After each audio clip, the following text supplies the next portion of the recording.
Alhamdulillah sehat Kang. Alhamdulillah tuh Kang Abraham katanya kabarnya baik. Teman-teman yang lain gimana nih? Teh Maisaro gimana kabarnya? Alhamdulillah baik teh Kang. Beh, mantep banget nih tema Saroh. Ya, teman-teman yang udah join jangan lupa on kamera ya.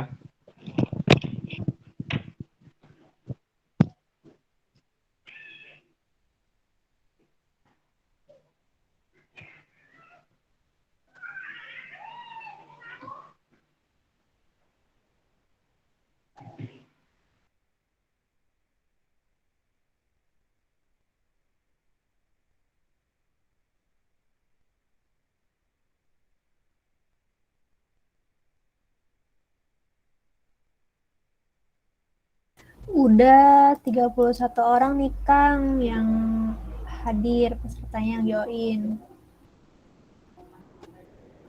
Suara saya terdengar tidak? Ya, terdengar Teh Hernita. Ya, teman-teman, ayo dong diajakin lagi ya teman-teman yang ada di grupnya biar cepet join dan kita bisa cepet mulai nih acara webinar pada hari ini. Ya nggak, Teh Hernita? Betul banget nih Kang. Biar acaranya juga cepat selesai ya Kang, cepat jalan. Betul, Teh. Ya, sambil menunggu kita sapa-sapa dulu nih Kang.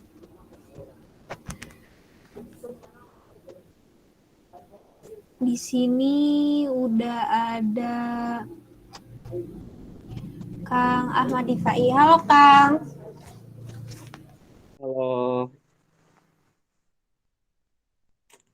Kang gimana nih kabarnya Kang? Alhamdulillah baik. Gimana ya teman-teman yang lain? Teman-teman yang lain gimana nih? Ditanya Kang Pak itu. Kalau dari saya, Alhamdulillah baik Kang. nah,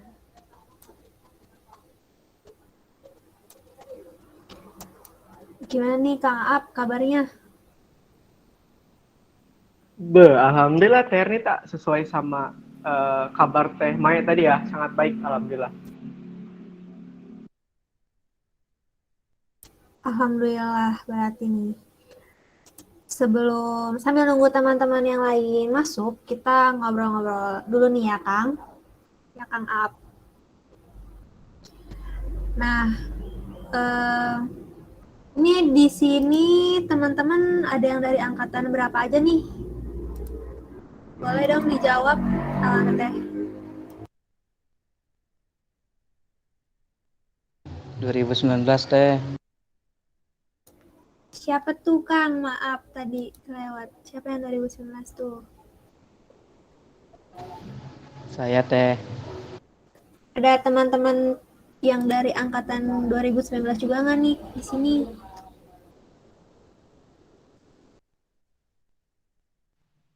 Halo Kang Dedi, tadi Kang Dedi Teh Hernita yang jawab angkatan 19. Kenapa Kang? Maaf suaranya. Sebelumnya suara saya jelas nggak? Jelas ya. Oke, dari teman-teman mungkin ada yang dari angkatan 20 dan juga 21 nih, angkatan Paperta sekarang.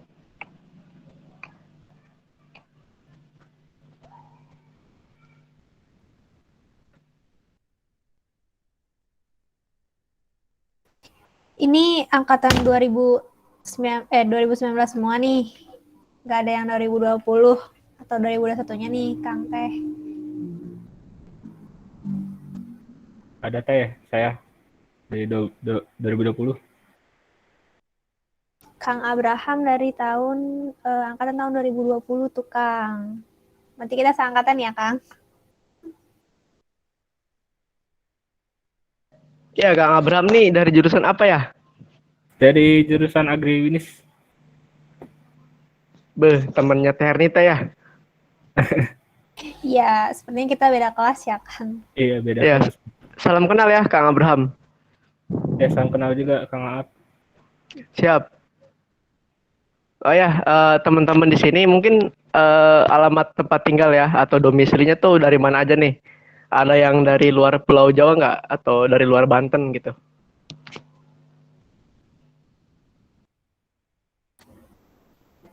Di sini ada yang paling dekat dulu deh, Kang, sama kampus, Serang. Ada nggak nih teman-teman di sini yang rumahnya di Serang?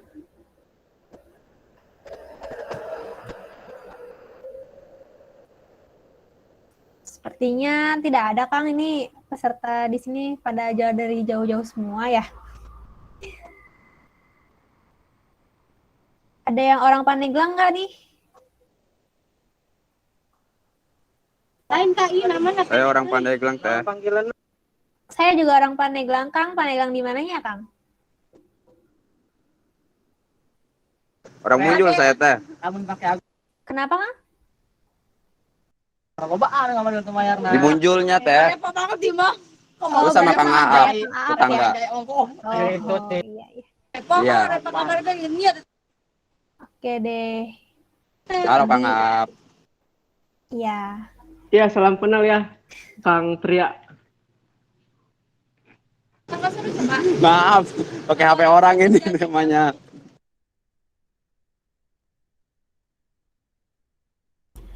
Tadi Serang udah, Pandeglang udah. Cilegon ada nggak nih? Yang orang Cilegon. Atau mungkin ada yang ingin memperkenalkan diri? Ada peserta di sini?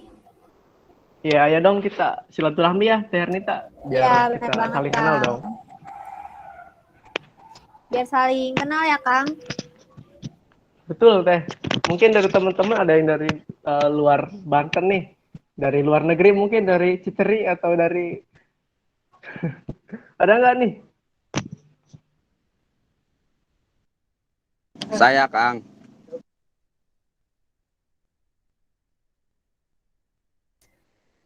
Kita tunjuk aja kali ya, Kang, untuk memperkenalkan diri. Di sini ada Teh Sri Ajeng nih, Teh. Boleh dong, Teh, kenalin dirinya. Silakan, Teh, on mic. Halo semuanya. Halo, Teh. Iya, Assalamualaikum warahmatullahi wabarakatuh. Izin memperkenalkan diri. Nama saya Sri Ajeng Kartika dari Agribisnis 2019. Salam kenal semuanya. Salam kenal juga, Teh. Teh, domisilinya di mana nih, Teh? Tangerang. Oh, ada yang orang Tangerang juga nih? Ada yang orang Tangerang juga nggak nih maksudnya? Selain Teh si Ajeng ini. Siapa Saya, tahu Teh. nanti kan kalau siapa tuh Kang Saya Abraham. juga orang Tangerang. Kira-kira tahu nggak, kenal nggak sama Teh Sri Ajeng ini nih? Karena kan satu kota juga ya, satu Tangerang. Siapa tahu kenal gitu. Belum kenal, Teh. Belum kenal. Sekarang udah kenalan ya. Iya. Karena nanti kalau ada event apa-apa di kampus tuh bisa tuh biar nggak sendiri banget kan ke kampusnya. Ada temen. Siapa lagi nih Kang Aap kira-kira?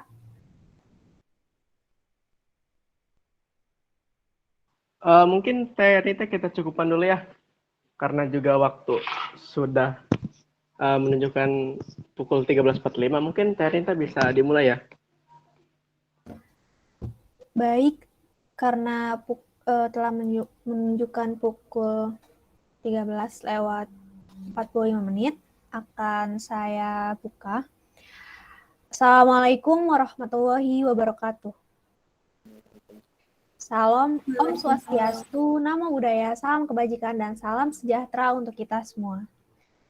Baik, acaranya akan kami mulai. Sebelumnya izinkan kami untuk memperkenalkan diri. Saya Hernita Novianti Basuki bersama rekan saya Dan saya Aap Fauji. selaku Master of Ceremony dalam kegiatan webinar penyuluhan pada hari ini. Saya akan menyampaikan peraturan dalam webinar strategi penyuluhan kali ini, yaitu yang pertama, selama acara berlangsung peserta diwajibkan on cam dan off mic. Yang kedua, selama acara berlangsung, peserta tidak diperbolehkan melakukan interupsi kecuali pada saat sesi tanya jawab. Yang terhormat kepada Ketua Umum UKM FPCT, Kang Ahmad Ripai beserta jajarannya. Yang terhormat kepada Kepala Divisi Keilmuan Teh Suhaini dan teman-teman panitia serta para peserta yang kami banggakan. Puji syukur marilah kita panjatkan atas kehadirat Allah Subhanahu wa taala yang telah melimpahkan rahmat dan karunia-Nya sehingga kita dapat berkumpul pada pagi hari ini dalam kegiatan webinar penyuluhan dengan tema strategi penyuluhan pertanian dalam upaya pemberdayaan petani di masa pandemi COVID-19.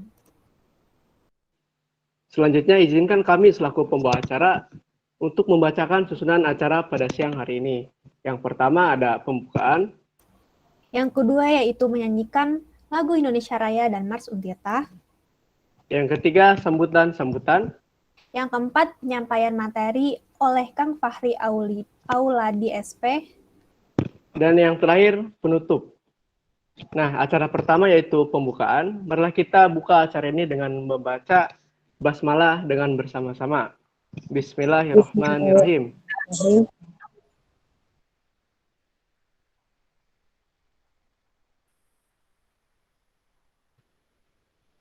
Acara yang kedua yaitu menyanyikan lagu Indonesia Raya dan Mars Untirta yang akan dipandu oleh Akang Teteh PDD. Kepadanya kami persilakan. Namun sebelumnya dimohon kepada para peserta untuk dapat duduk tegak dan mematikan mikrofonnya.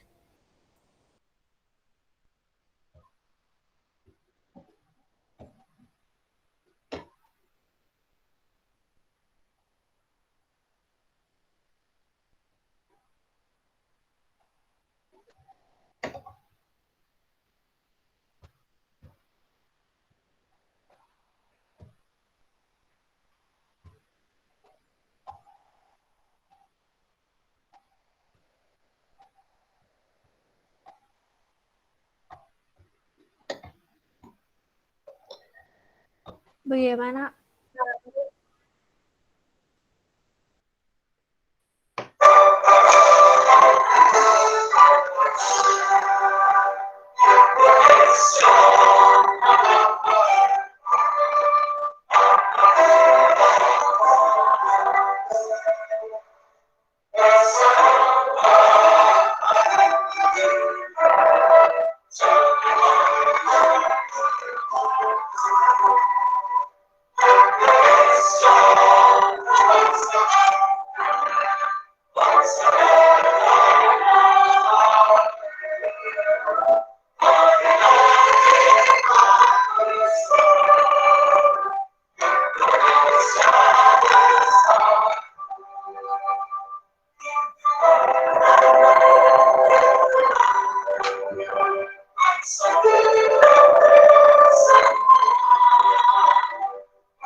Baik, terima kasih kepada TPDD.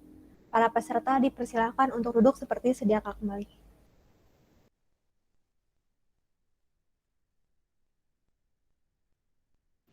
Baik, acara selanjutnya yaitu sambutan-sambutan. Sambutan yang pertama akan disampaikan oleh Ketua Umum UKM FPCT kepada Kang Ahmad Rifai. Dipersilakan.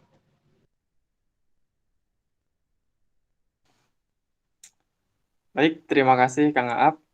Assalamualaikum warahmatullahi wabarakatuh. Waalaikumsalam warahmatullahi Waalaikumsalam warahmatullahi wabarakatuh.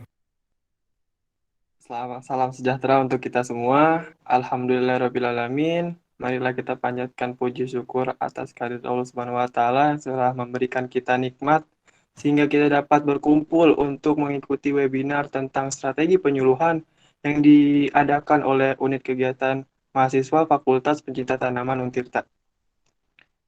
Yang pertama, saya mengucapkan yang terhormat kepada Kang Fahmi selaku pemateri dalam webinar kali ini yang sudah menyempatkan waktunya untuk ikut dalam membagi materi dan pengalamannya mengenai penyuluhan, dan yang terhormat kepada semua rekan-rekan mahasiswa beserta peserta.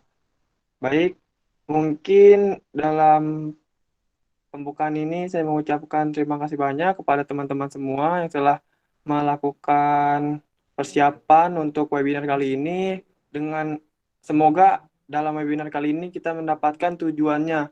Semoga teman-teman yang ikut webinar kali ini mendapatkan ilmu dan akan digunakan dalam hari masa depan nanti, karena penyuluhan ini sangat penting khususnya bagi mahasiswa dapat menerapkan teori-teori yang sudah didapatkan di bangku kuliahan dan nantinya bakal diberikan kepada teman-teman atau kalangan umum ataupun masyarakat. Cukup dari saya, semoga teman-teman dapat mengikutinya dengan aktif dan nantinya bakal berjalan diskusinya semoga dengan lancar. Saya ucapkan terima kasih. Wassalamualaikum warahmatullahi wabarakatuh. Waalaikumsalam warahmatullahi wabarakatuh. Waalaikumsalam warahmatullahi wabarakatuh. Terima kasih kepada Kang Ahmad Rifai yang telah menyampaikan sambutannya. Sambutan kedua akan disampaikan oleh Kepala Divisi Sambutan kedua akan disampaikan oleh Kepala Subdivisi Keilmuan. Kepada Kang Dedi Jamaluddin, kami persilakan. Oke, sebelumnya suara saya aman nggak? Aman, Kang. Oke, terima kasih MC. Assalamualaikum warahmatullahi wabarakatuh. Salam sejahtera untuk kita semua. Alhamdulillahirrabbilalamin. Pada siang hari ini kita masih berkumpul bermujaah atas nikmatnya Allah Subhanahu wa taala dan sholawat salam semoga tetap tercurah kepada haribaan junjungan alam yakni Habibina wa Syafiina wa Maulana Muhammad sallallahu alaihi wasallam. Alhamdulillah pada siang hari ini kita masih berkumpul dalam keadaan sehat walafiat. Yang terhormat kepada Ketua UKM FPCT Kang Ahmad Rifai, yang terhormat kepada Wakil Ketua UKM FPCT Kang Janatul Firdaus beserta jajarannya yang tidak bisa saya sebutkan satu-satu namanya, namun tidak mengurangi rasa hormat saya. Yang terhormat kepada pemateri yang sudah menyempatkan waktunya untuk hadir untuk berbagi sharing bersama kita di dalam acara webinar pada kali ini. Webinar kali ini kami selaku panitia mengangkat tema yaitu strategi penyuluhan pertanian dalam upaya pemberdayaan petani di masa pandemi COVID-19. Karena kita tahu pada masa pandemi sekarang ini penyuluhan pertanian itu sangat sulit untuk kita jalankan bagaimana mestinya karena kegiatan kita pada saat ini lebih condong kepada hal-hal digitalisasi. Maka dari itu disinilah kita dapat sama-sama belajar bersama pemateri kita yang sudah banyak sekali pengalaman-pengalamannya yang mungkin nanti akan di-share kepada teman-teman sekalian bagaimana untuk pemberdayaan petani di masa pandemi pada saat ini gitu. Yang selanjutnya saya mengucapkan terima kasih kepada seluruh panitia yang sudah bersedia meluangkan tenaganya, pikirannya, ide-idenya sehingga dapat berlangsungnya acara kita pada hari ini.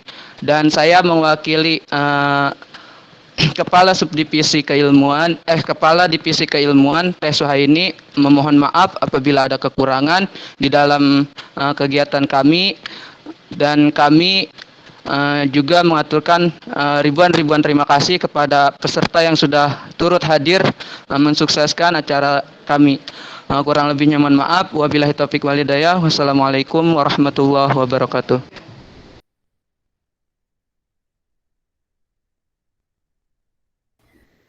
Terima kasih kepada Kang Dedi yang telah menyampaikan sambutannya. Baik, acara selanjutnya yaitu penyampaian materi strategi penyuluhan yang akan dimoderatori oleh Teh Maesaro. Kepada teman-teman peserta, bisa disiapkan ya alat tulisnya untuk mencatat dan juga mengikuti materi yang sebentar lagi kita akan laksanakan. Baik, sebelumnya izinkan kami membacakan CV moderator terlebih dahulu. Silakan kepada Akang TCPDD.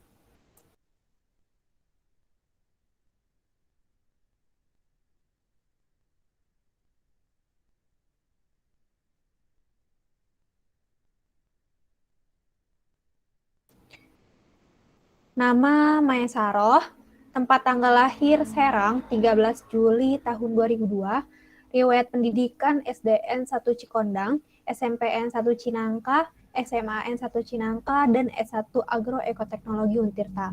Riwayat organisasi, anggota Himagron Untirta sebagai Direktorat Kaderisasi dan anggota penyuluhan PCT Untirta.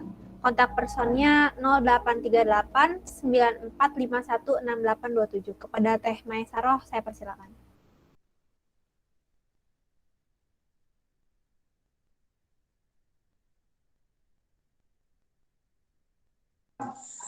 Oke, baik. Sebelumnya terima kasih kepada MC yang telah mempersilahkan. Oke, MC aku mau bertanya dulu apakah suara saya terdengar? Terdengar, Teh. Oke, siap. Kita buka terlebih dahulu ya, teman-teman. Bismillahirrahmanirrahim. Assalamualaikum warahmatullahi wabarakatuh. Waalaikumsalam warahmatullahi Waalaikumsalam wabarakatuh. warahmatullahi wabarakatuh. Oke. Selamat siang teman-teman, salam sejahtera dan salam hormat bagi kita semua. Oke, baik, puji syukur marilah kita panjatkan kehadirat Ilahi Robbi yang mana telah memberikan kita beribu-ribu kenikmatan, yakni nikmat sehat jasmani dan rohani. Salat beserta salam senantiasa tercurah limpahkan kepada baginda kita, Nabi besar Muhammad Sallallahu Alaihi Wasallam. Oke teman-teman, sebelumnya izinkan saya memperkenalkan diri kembali ya. Tak kenal maka tak sayang. Oke, nama saya Maesaroh. Saya di sini selaku moderator yang akan memandu di sharing teman-teman kali ini. Nah, teman-teman, sebelumnya aku mau nanya nih, gimana kabarnya nih teman-teman?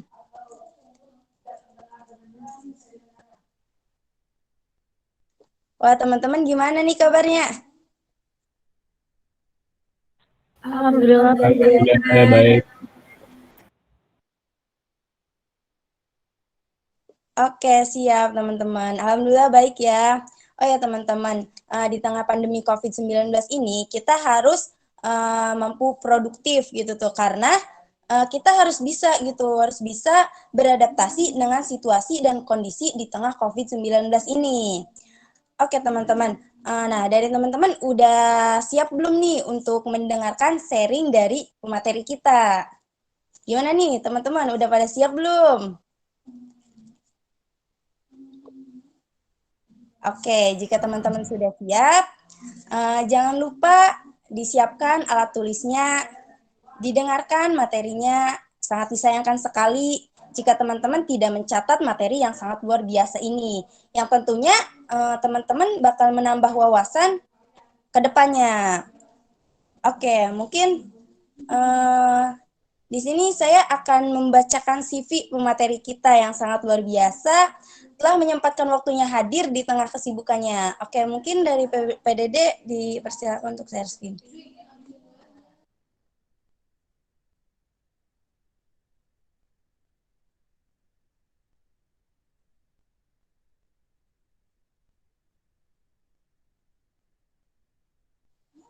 Oke, di sini ada CV pemateri kita. Nama Fahmi Auladi. Tempat tanggal lahir Serang 8 September 1994. Alamat Petir Serang. Wah, ternyata Kang Fahmi ini orang Serang, teman-teman.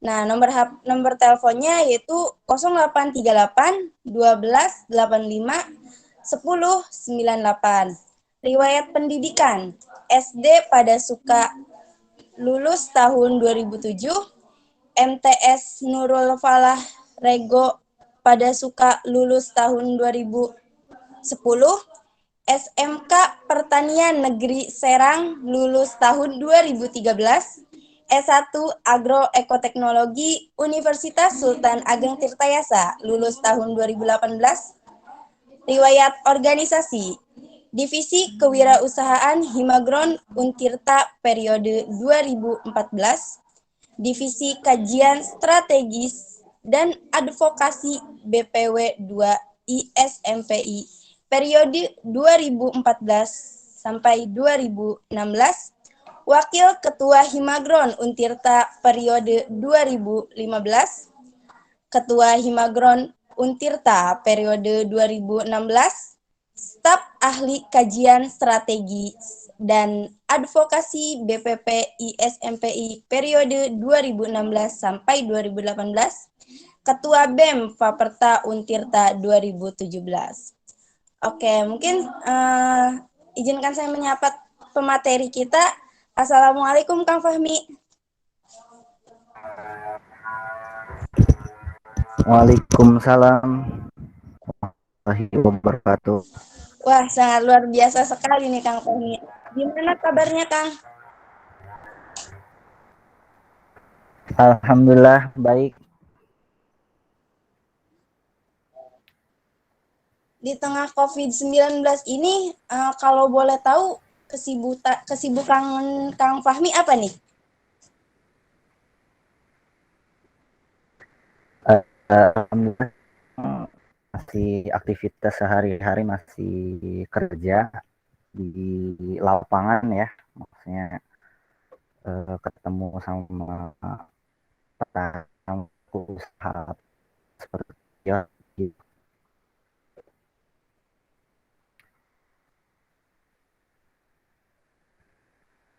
Itu paling untuk aktivitas sehari-hari yang sekarang masih di suara jelas nggak?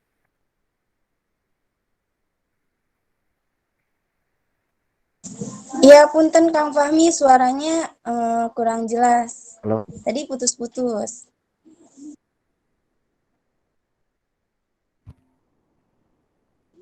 Oh ya, coba saya buka mic-nya lewat handphone aja ya. Oke, baik Kang Fahmi.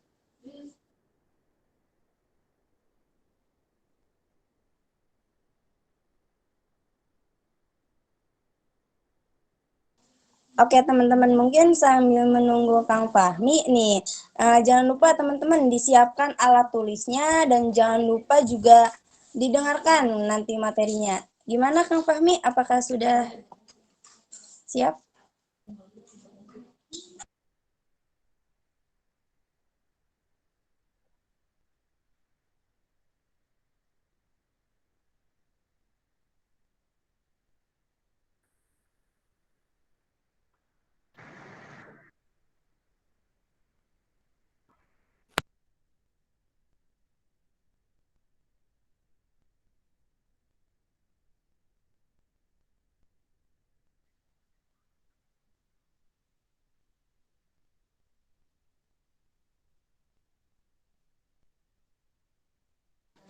Oke teman-teman, sebentar ya. Iya, halo. Oke, gimana Kang Fahmi, apakah sudah aman? Udah aman. Tapi mungkin saya sampainya lewat handphone aja nggak apa-apa ya? Iya boleh Kang Fahmi, nggak apa-apa. Oh ya Kang, sepertinya teman-teman nih sudah nggak sabar dan sekaligus penasaran juga tentang nanti yang materi akan Akang sampaikan.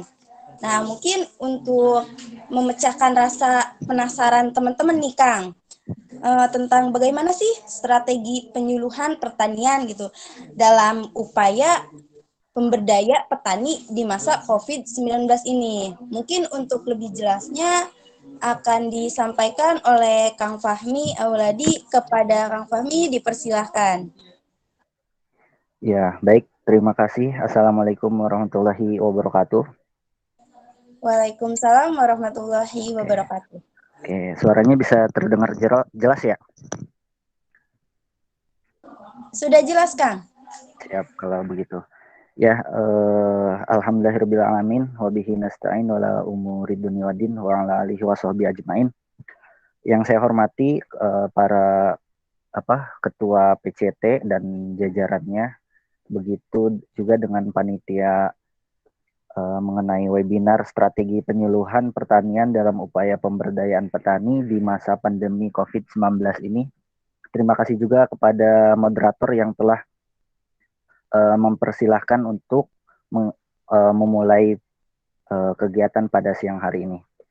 Ya, terima kasih kepada PCT atas waktunya. Semoga kegiatan kita pada siang hari ini diberkahi oleh Allah Subhanahu wa Ta'ala dan juga bisa bermanfaat untuk kawan-kawan semua. Di sini tema pada siang hari ini yaitu mengenai strategi penyuluhan pertanian dalam upaya pemberdayaan petani di masa pandemi COVID-19. Disampaikan pada kegiatan UKMF Pecinta Tanaman Fakultas Pertanian Untirta pada tanggal 11 September 2021. Boleh next?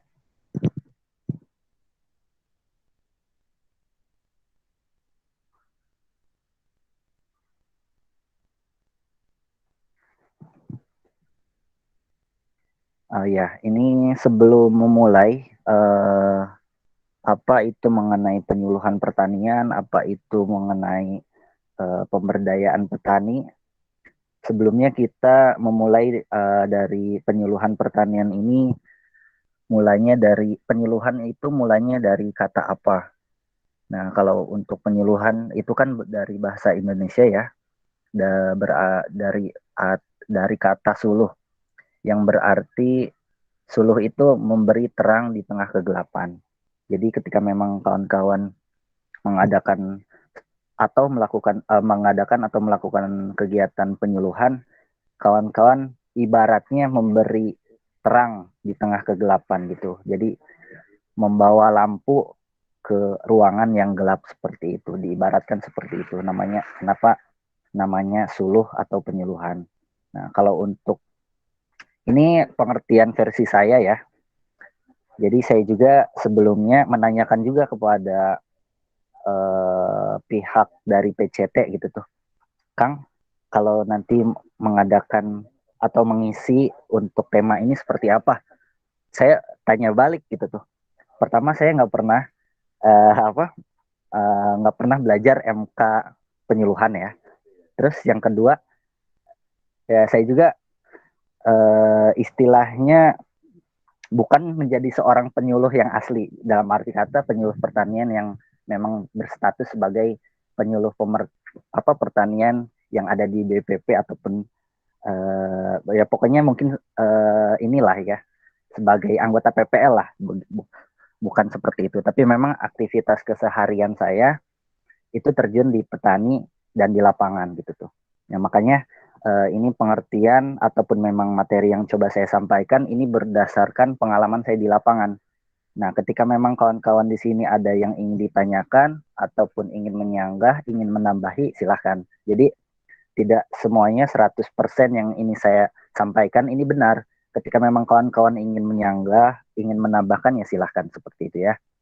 Nah, di sini saya mengartikan penyuluhan itu merupakan kegiatan komunikasi yang dilakukan oleh seseorang yang bertujuan untuk menyampaikan pesan atau informasi kepada audiens. Di sini audiensnya dalam arti petani ya, ataupun apapun itu sasaran penyuluhannya. Dan terjadinya perubahan perilaku yang lebih baik atau pesan yang disampaikan dapat dijalankan oleh audiens tersebut. Jadi poin-poin yang dimaksud penyuluhan udah saya buat gitu tuh. Boleh next?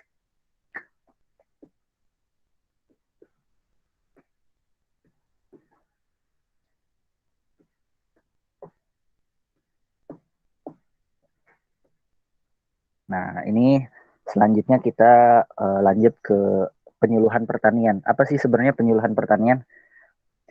Di sini penyuluhan pertanian adalah kegiatan penyampaian informasi yang mempunyai fokus bahasan tertentu. Jadi ketika memang kita melakukan sebuah penyuluhan pertanian, pertanian ini kan sangat luas.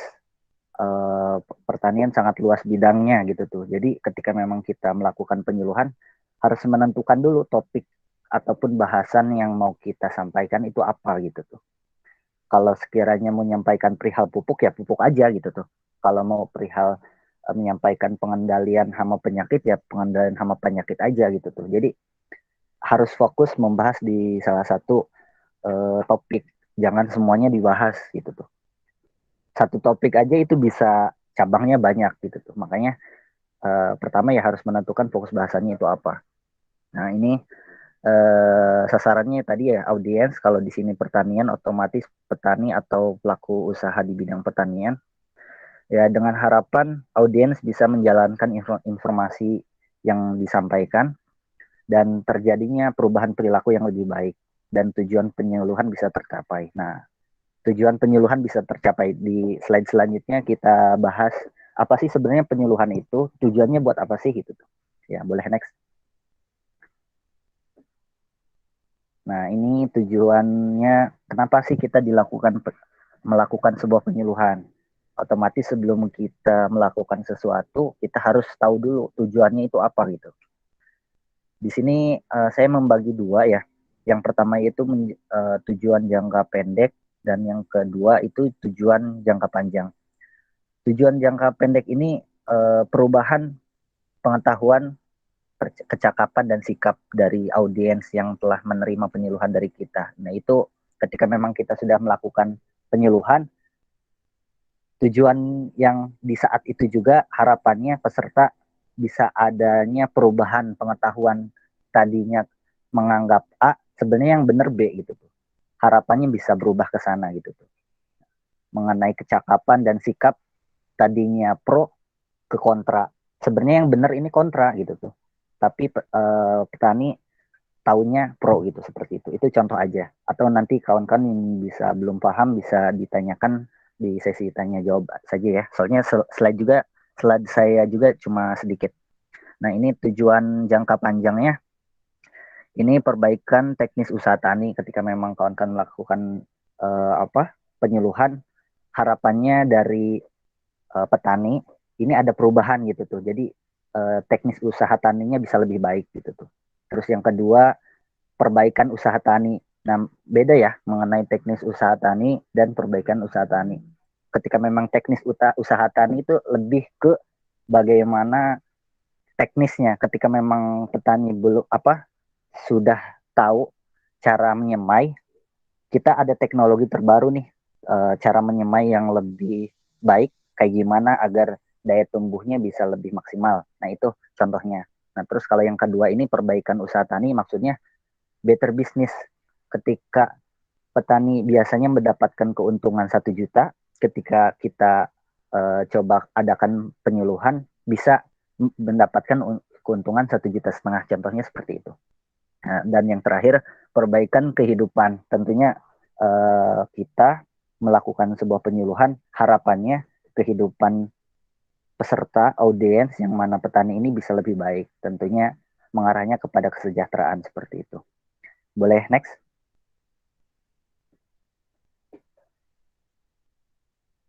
Nah, ini prinsip tadi ya, sebelum kita melakukan penyuluhan, kita harus menentukan tujuannya dulu, tujuannya apa. Terus prinsip yang digunakan untuk merumuskan suatu tujuan penyuluhan. Ini kalau disingkat SMART ya, SMART, pintar.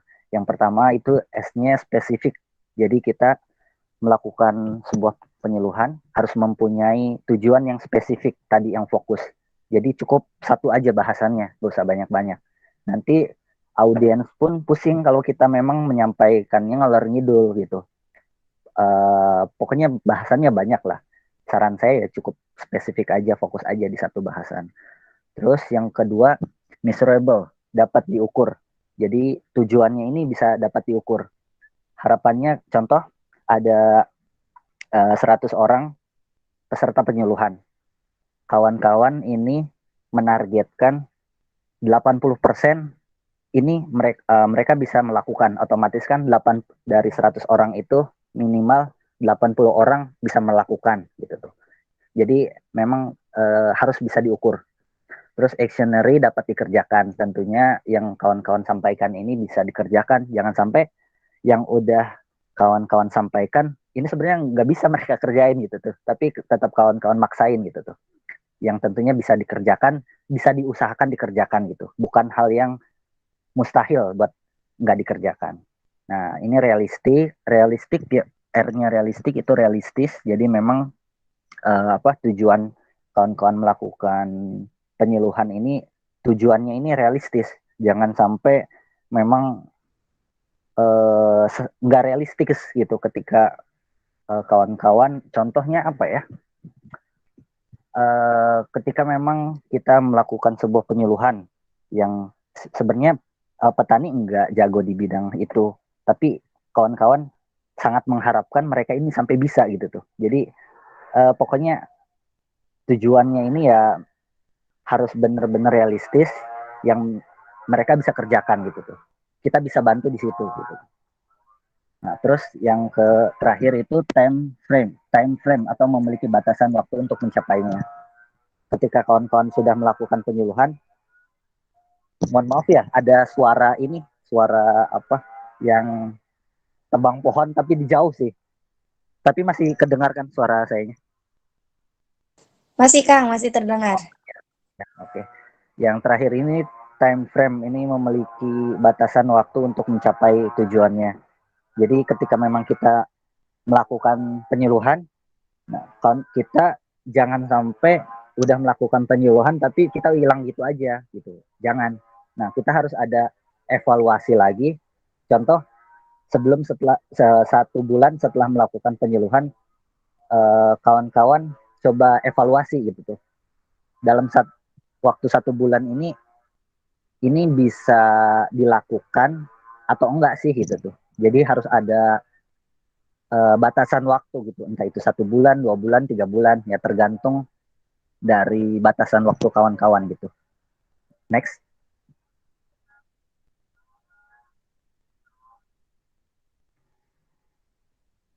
Nah, ini strategi penyuluhan pertanian. Ini yang tadi dibilang versi saya dan berdasarkan pengalaman. Dilakukan pada waktu dan lokasi yang tepat. Tentunya kawan-kawan ketika melakukan sebuah penyuluhan pertanian dilakukan pada waktu dan lokasi yang tepat. Yang pertama, waktu. Diusahakan ya memang ketika petani tidak sibuk bekerja gitu tuh. Jangan sampai kita mengadakan kegiatan yang jamnya mereka ke sawah nih, tapi kawan-kawan ya melakukan penyuluhan itu gitu tuh. Ataupun di waktu jam-jam istirahat yang sekiranya mereka bisa sambil istirahat, bisa dengerin kita, ataupun memang waktu yang udah ditentukan bersama gitu tuh. Pak, bisanya hari apa, bisanya jam berapa gitu, enaknya jam berapa gitu. Kalau memang menghendaki pengennya malam ya kita harus siap gitu tuh. Nah, terus yang kedua, lokasinya yang tepat. Biasanya petani suka di tempat-tempat yang terbuka ya, nggak di dalam ruangan. Itu seperti di saung-saung kelompok tani ataupun memang di gazebo yang seperti itulah yang sifatnya terbuka gitu tuh.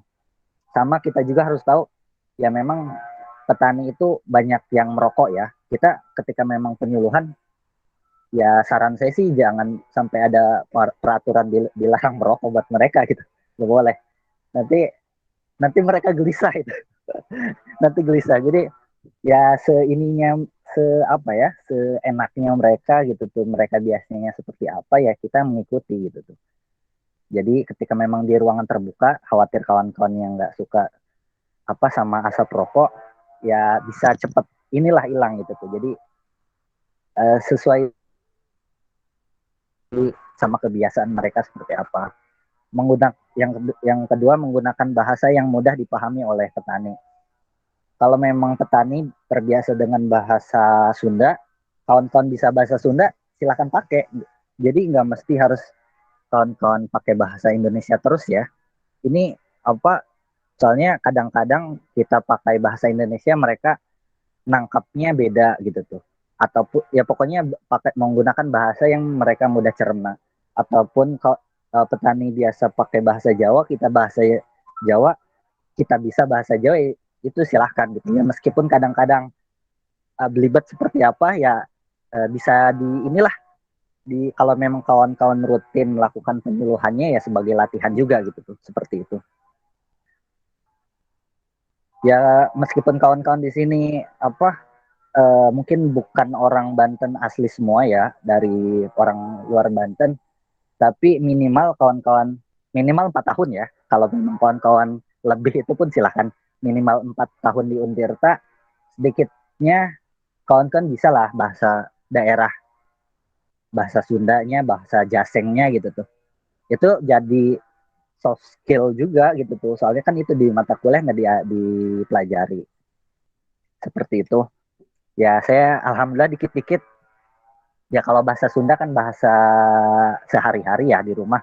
Kalau bahasa Jawa Serang, ya kalau bahas orang Serang bilang mah semit-semit mah bisa gitu tuh. Atau bahasa bebasannya ya bangkit lah gitu tuh, seperti itu. Jadi memang kawan-kawan ya dibiasakan atau diusahakan menggunakan bahasa yang dipahami oleh petani. Terus melakukan simulasi atau praktik setelah penyampaian materi. Ketika memang itu materinya ada diharuskan untuk melakukan sesuatu, diharapkan ada praktiknya juga.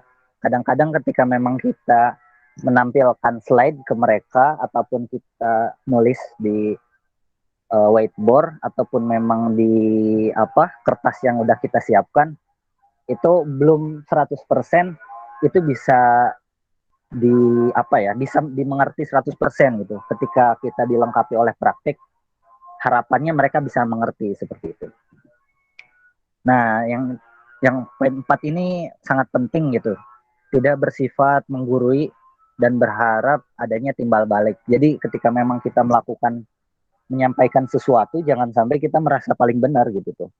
Soalnya kalau dibilang Pak pinter-pinter, mereka lebih pinter dari kita gitu tuh. Mereka udah hampir setiap hari ada di lapangan, ya kita ujug-ujug datang, cuma ngomong setengah jam, kayak yang sok bisa gitu tuh. Nah pokoknya kita sampaikan apa yang kita tahu gitu tuh. Ketika memang mereka ada sanggahan atau apa ya nggak apa-apa, welcome itu dipersilahkan gitu tuh, kayak gini Pak. Jadi kita juga perlu bukti sih, memang petani itu perlu bukti ketika memang kita menyampaikan sesuatu.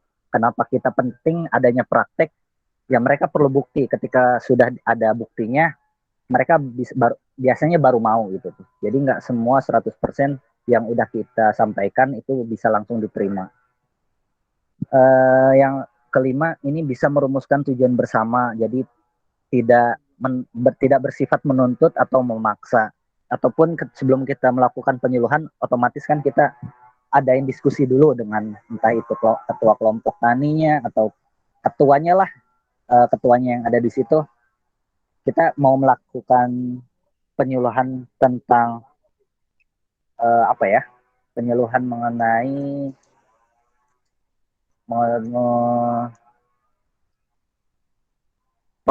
pengendalian hama penyakit dengan menggunakan pestisida nabati contoh ya. Nah, kita otomatis kan sebelum ada penyuluhan itu ngobrol dulu sama ketuanya. Pak, gimana kita mau ngadain seperti ini? Nah, itu ada tuh pasti diskusi, terus saran juga dari ketua kelompok tani, dan sebaiknya ya kita ikut menyesuaikan dengan kebiasaan mereka, tapi dengan catatan jangan sampai keluar dari tujuan awal kita gitu tuh. Nah, terus yang terakhir, adakan evaluasi setelah diadakan penyuluhan. Biasanya ketika diadakan penyuluhan, udah berhenti di hari itu aja gitu tuh. Biasanya kita udah penyuluhan, ketika memang kawan-kawan mengadakan penyuluhan, tapi memang kawan-kawan mendatangkan pemateri dari luar sih, ya karena kemungkinan besar pemateri untuk datang ke situ lagi sih nggak mungkin ya. Tapi ketika memang kawan-kawan di situ sebagai panitianya, atau kawan-kawan di situ juga sebagai pematerinya, ada tindak lanjut, entah itu 2 minggu ataupun 4 minggu. Pokoknya sesuai dengan jangka waktu yang udah kawan-kawan tetapkan, datang lagi ke situ gitu tuh. Nah, sebenarnya penyuluhan yang udah disampaikan benar-benar dijalankan atau enggak gitu. Jangan sampai udah sampai penyuluhan, ya udah gitu aja lah. Yang penting ya beres, yang penting terlaksana, absensi ada, ya udah. Ya harapannya sih jangan sampai seperti itu. Itu sih yang bisa saya sampaikan. Selebihnya nanti, oh iya masih ada ya.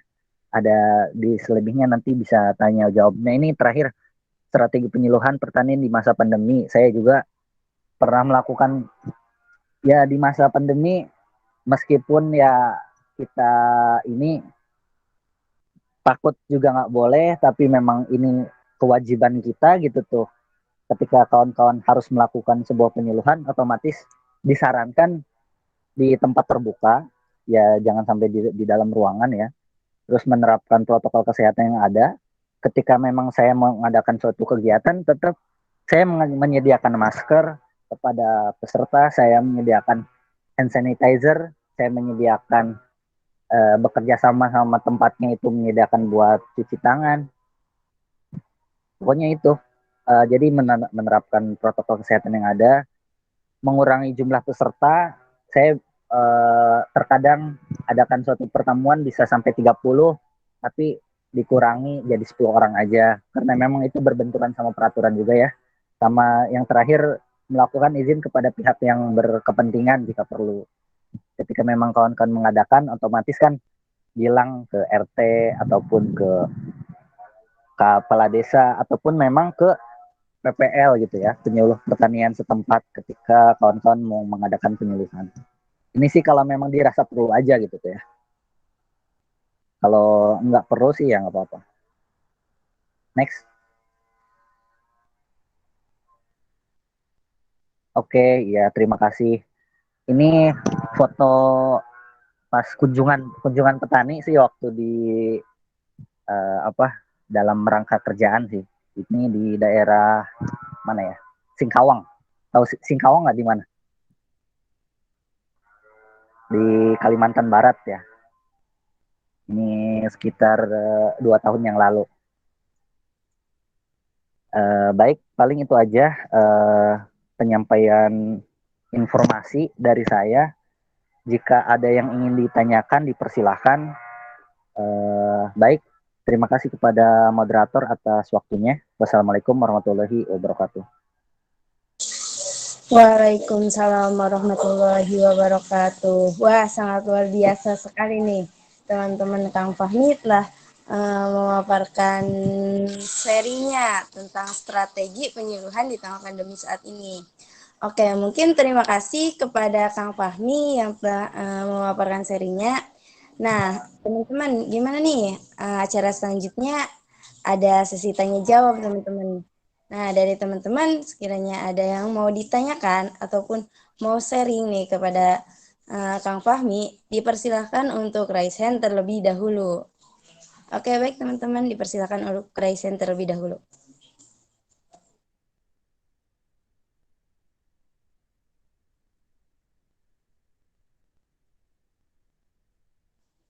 Wah, luar biasa banget nih. Ada Kang Maulana Yusuf Army.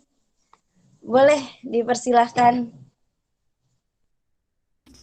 Ya, terima kasih kepada TP Moderator Temai Saro atas kesempatannya. Sebelumnya izin menyapa ke Kang Fahmi. Apa kabar Kang Fahmi? Oke, alhamdulillah baik. Iya, saya mau tanya nih Kang, terkait yang telah Kang Fahmi paparkan gitu.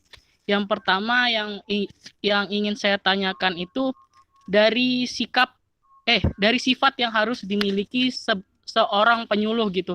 Kan yang pertama jelas itu kemampuan public speaking.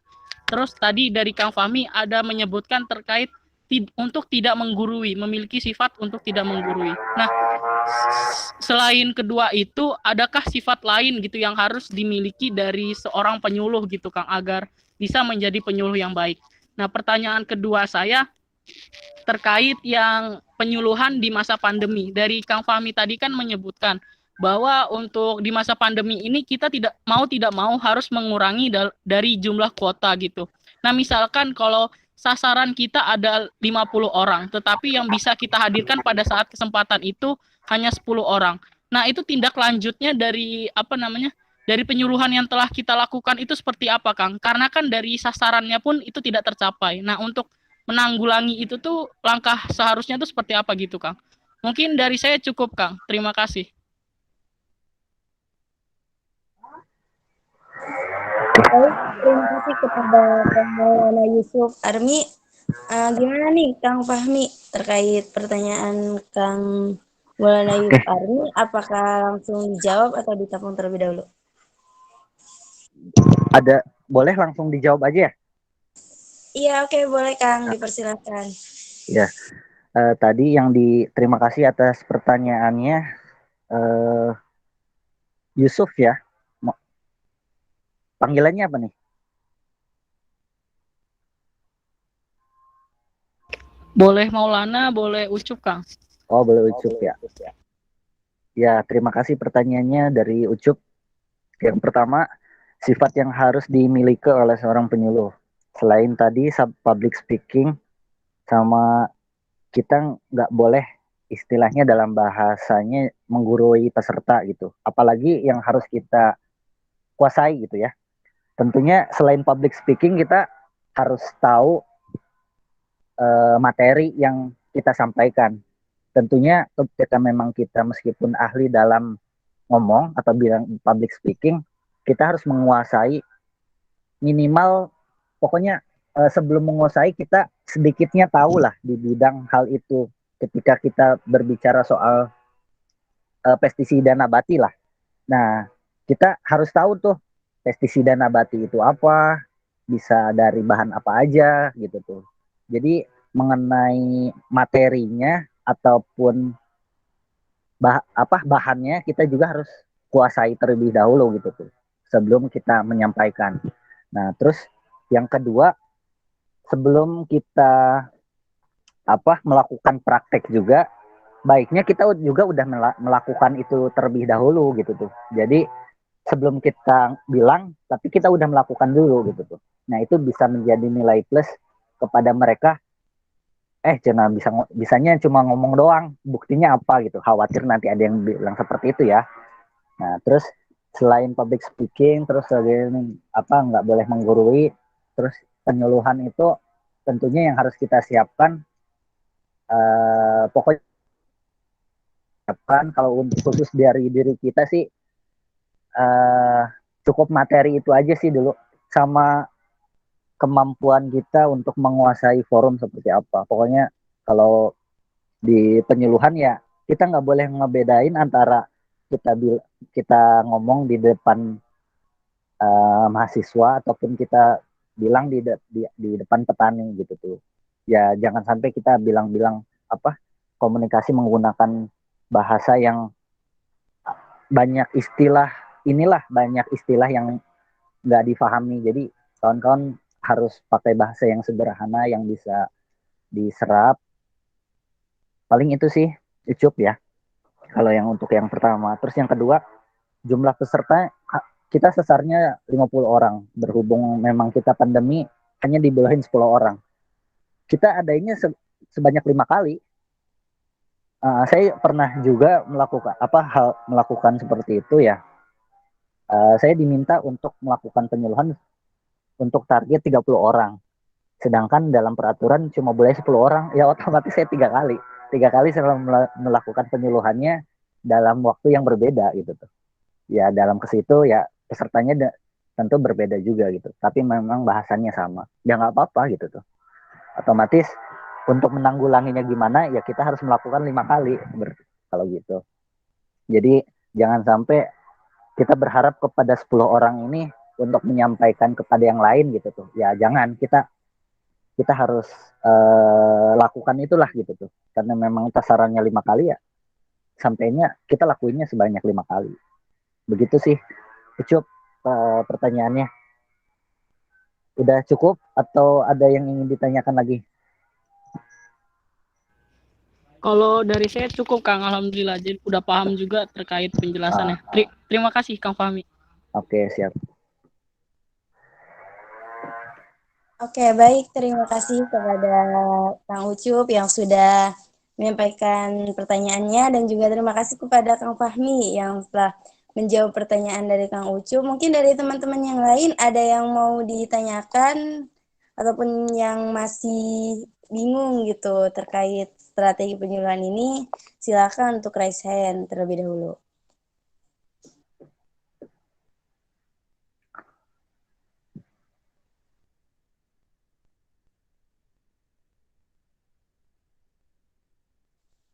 Gimana nih teman-teman? Apakah ada yang mau bertanya?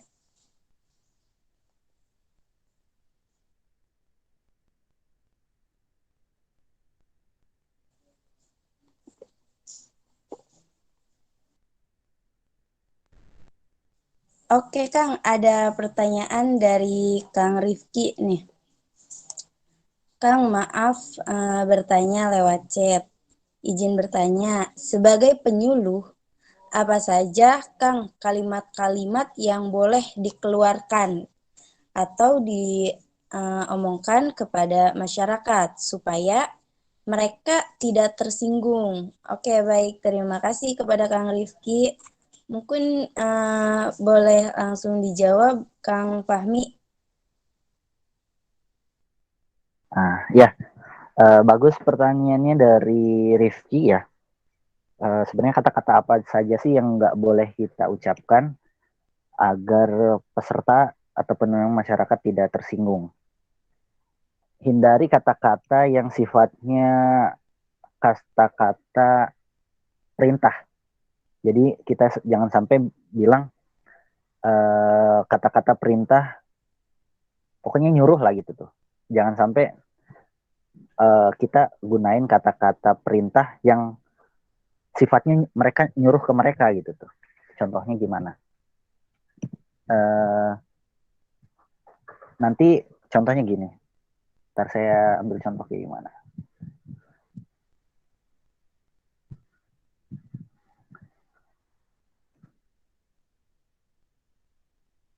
Nah, contoh ketika memang kawan-kawan ada di entah di pas di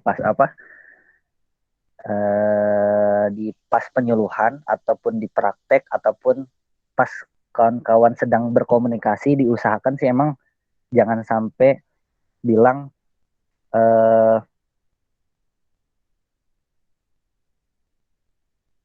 pokoknya karena kalimat nyuruh kayak gimana ya ke ini ya, ke masyarakat ya. Oh ya, Ini kawan-kawan contoh lagi ada praktek pembuatan kompos gitu ya, pembuatan kompos. Nah, kawan-kawan pematerinya. Nah, meskipun kawan-kawan di sini kekurangan tenaga ataupun memang kekurangan tenaga untuk menjadi orang yang melakukan praktek, ketika memang petani ini sebagai audiens kan mereka pada liatin aja tuh. Nah, kalaupun mereka kawan-kawan ingin adanya kerjasama dengan mereka, jangan sampai bilang, contoh kawan-kawan udah ada bahannya nih, ini udah ada sampah-sampah organik kayak daun kering ataupun memang jerami gitu tuh.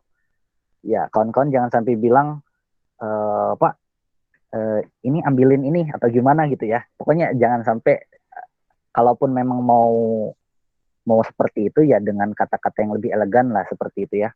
Mungkin Bapak bisa dibantu untuk tolong diambilkan ini seperti apa. Jadi memang jangan sampai bilang kayak temen lah gitu tuh ya. Kalau kayak temen kan udah nyuruh kayak apa aja gitu ya. Harus ada bahasa yang lebih enak didengar gitu tuh. Jangan sampai nyuruh, sama jangan sampai kita berbicara ini yang paling tahu gitu tuh. Bapak ini semua di sini salah gitu tuh. Nah, jadi jangan sampai menyalahkan juga ketika mereka udah ngelakuin sesuatu, tapi kita bilang otomatis salah gitu tuh. Itu belum tentu juga, meskipun memang sesuai materi ya, sesuai materi ataupun sesuai dengan buku itu yang mereka lakukan salah, kita nggak harus 100% bilang itu langsung bilang salah gitu tuh. Mungkin yang sudah Bapak lakukan itu baik, tapi alangkah lebih baiknya seperti ini. Jadi kita ya tentunya dengan menggunakan bahasa-bahasa yang sedikit-sedikit memberikan perubahan perilaku, tapi tidak otomatis 100% menyalahkan seperti itu. Begitu ya, Rifki. Mungkin singkatnya seperti itu maksudnya. Kalau ada yang kurang paham bisa ditanyakan lagi. Oke, baik. Terima kasih kepada Kang Fahmi dan juga Kang Rifki. Gimana Kang Rifki? Apakah ada tanggapan lagi? Oke, terima kasih Kang Fahmi. Ya, banyak. Banyak ya. Maaf koneksinya takut itu kalau dinyalainnya. Terima kasih. Oke, siap. Terima kasih Kang Rifki dan juga Kang Fahmi. Nah, dari teman-teman yang lain, ada yang ditanyain lagi? Boleh silahkan raise hand terlebih dahulu. Nah, selain raise hand, jika koneksi teman-teman kurang stabil, nah teman-teman boleh melalui room chat.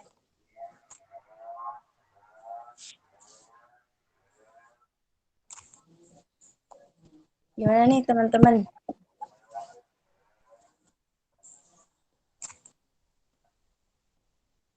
Oke, ada pertanyaan nih kami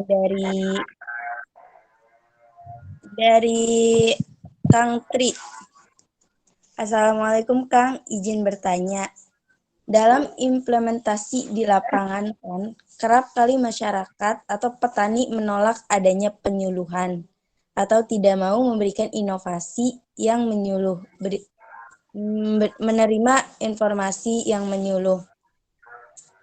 Nah, bagaimana cara atau strategi yang harus dilakukan penyuluh agar petani dan masyarakat mau menerima informasi yang diberikan? Oke, baik. Terima kasih, Kang Tri. Mungkin langsung dijawab, Kang Fahmi. Dipersilahkan. Oke, maksud yang tadi Tri bilang itu inovasi ya. Maksudnya sesuatu hal yang baru yang coba kita sampaikan, tapi petani menolak. Ya, bagaimana agar tetap kita bisa sampaikan, mereka bisa mau gitu. Tentunya merubah dari mereka tadinya tidak mau ke mau ini perlu proses. Nah, pertama harus kita cari tahu dulu mereka kenapa nggak mau menerima inovasi itu gitu. Dulu ketika memang kita belum ada traktor ya contoh, yang ini aja deh, kalau traktor mungkin udah terlalu lama. Combine harvester, kalian tahu ya? combine harvester kayak mesin buat panen, mesin untuk panen padi. Mungkin di semua daerah belum ada, ataupun kawan-kawan juga belum semuanya sudah melihat gitu ya alatnya seperti apa.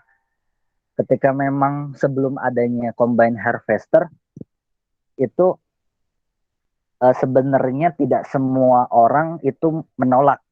Pas ada, tidak semuanya menolak. Karena yang menolak adanya combine harvester ini atau mesin alat panen ini yaitu mereka yang tidak mempunyai ingin adanya pekerjaan lebih untuk panen. Otomatis ketika memang kita menggunakan alat untuk panen, karyawan untuk memanennya otomatis tersingkirkan seperti itu. Jadi memang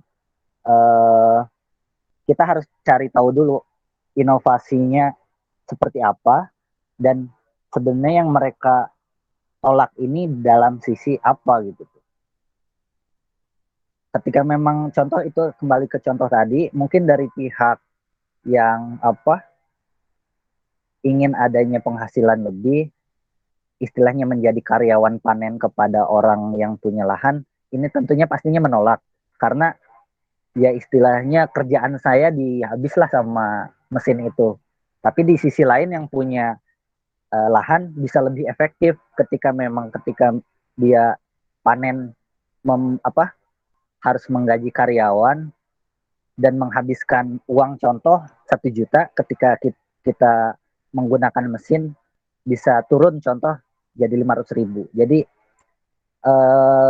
pertanian itu kompleks sebenarnya. Jadi ketika ada inovasi yang bisa inovasi baru yang ada, tentunya nggak semerta-merta bisa langsung diterapkan seperti itu. Itu salah satu contohnya aja. Jadi harus kita selidiki dulu yang nggak bisa diterimanya ini apa gitu tuh. Nah, terus ketika memang kita udah tahu, udah kita tulis nih yang hal-hal yang membuat petani nggak bisa menerima inovasi ini, ditulis sama kita apa aja tuh. Nah, ketika memang kita udah tulis, kita tentuin kita sebelum adanya melakukan penyuluhan itu, kita harus ada pendekatan komunikasi seperti apa. Jadi kita sebelum bisa jadi ketika siapa tadi yang nanya ya? Siapa yang tadi nanya? Lupa. Kang Tri.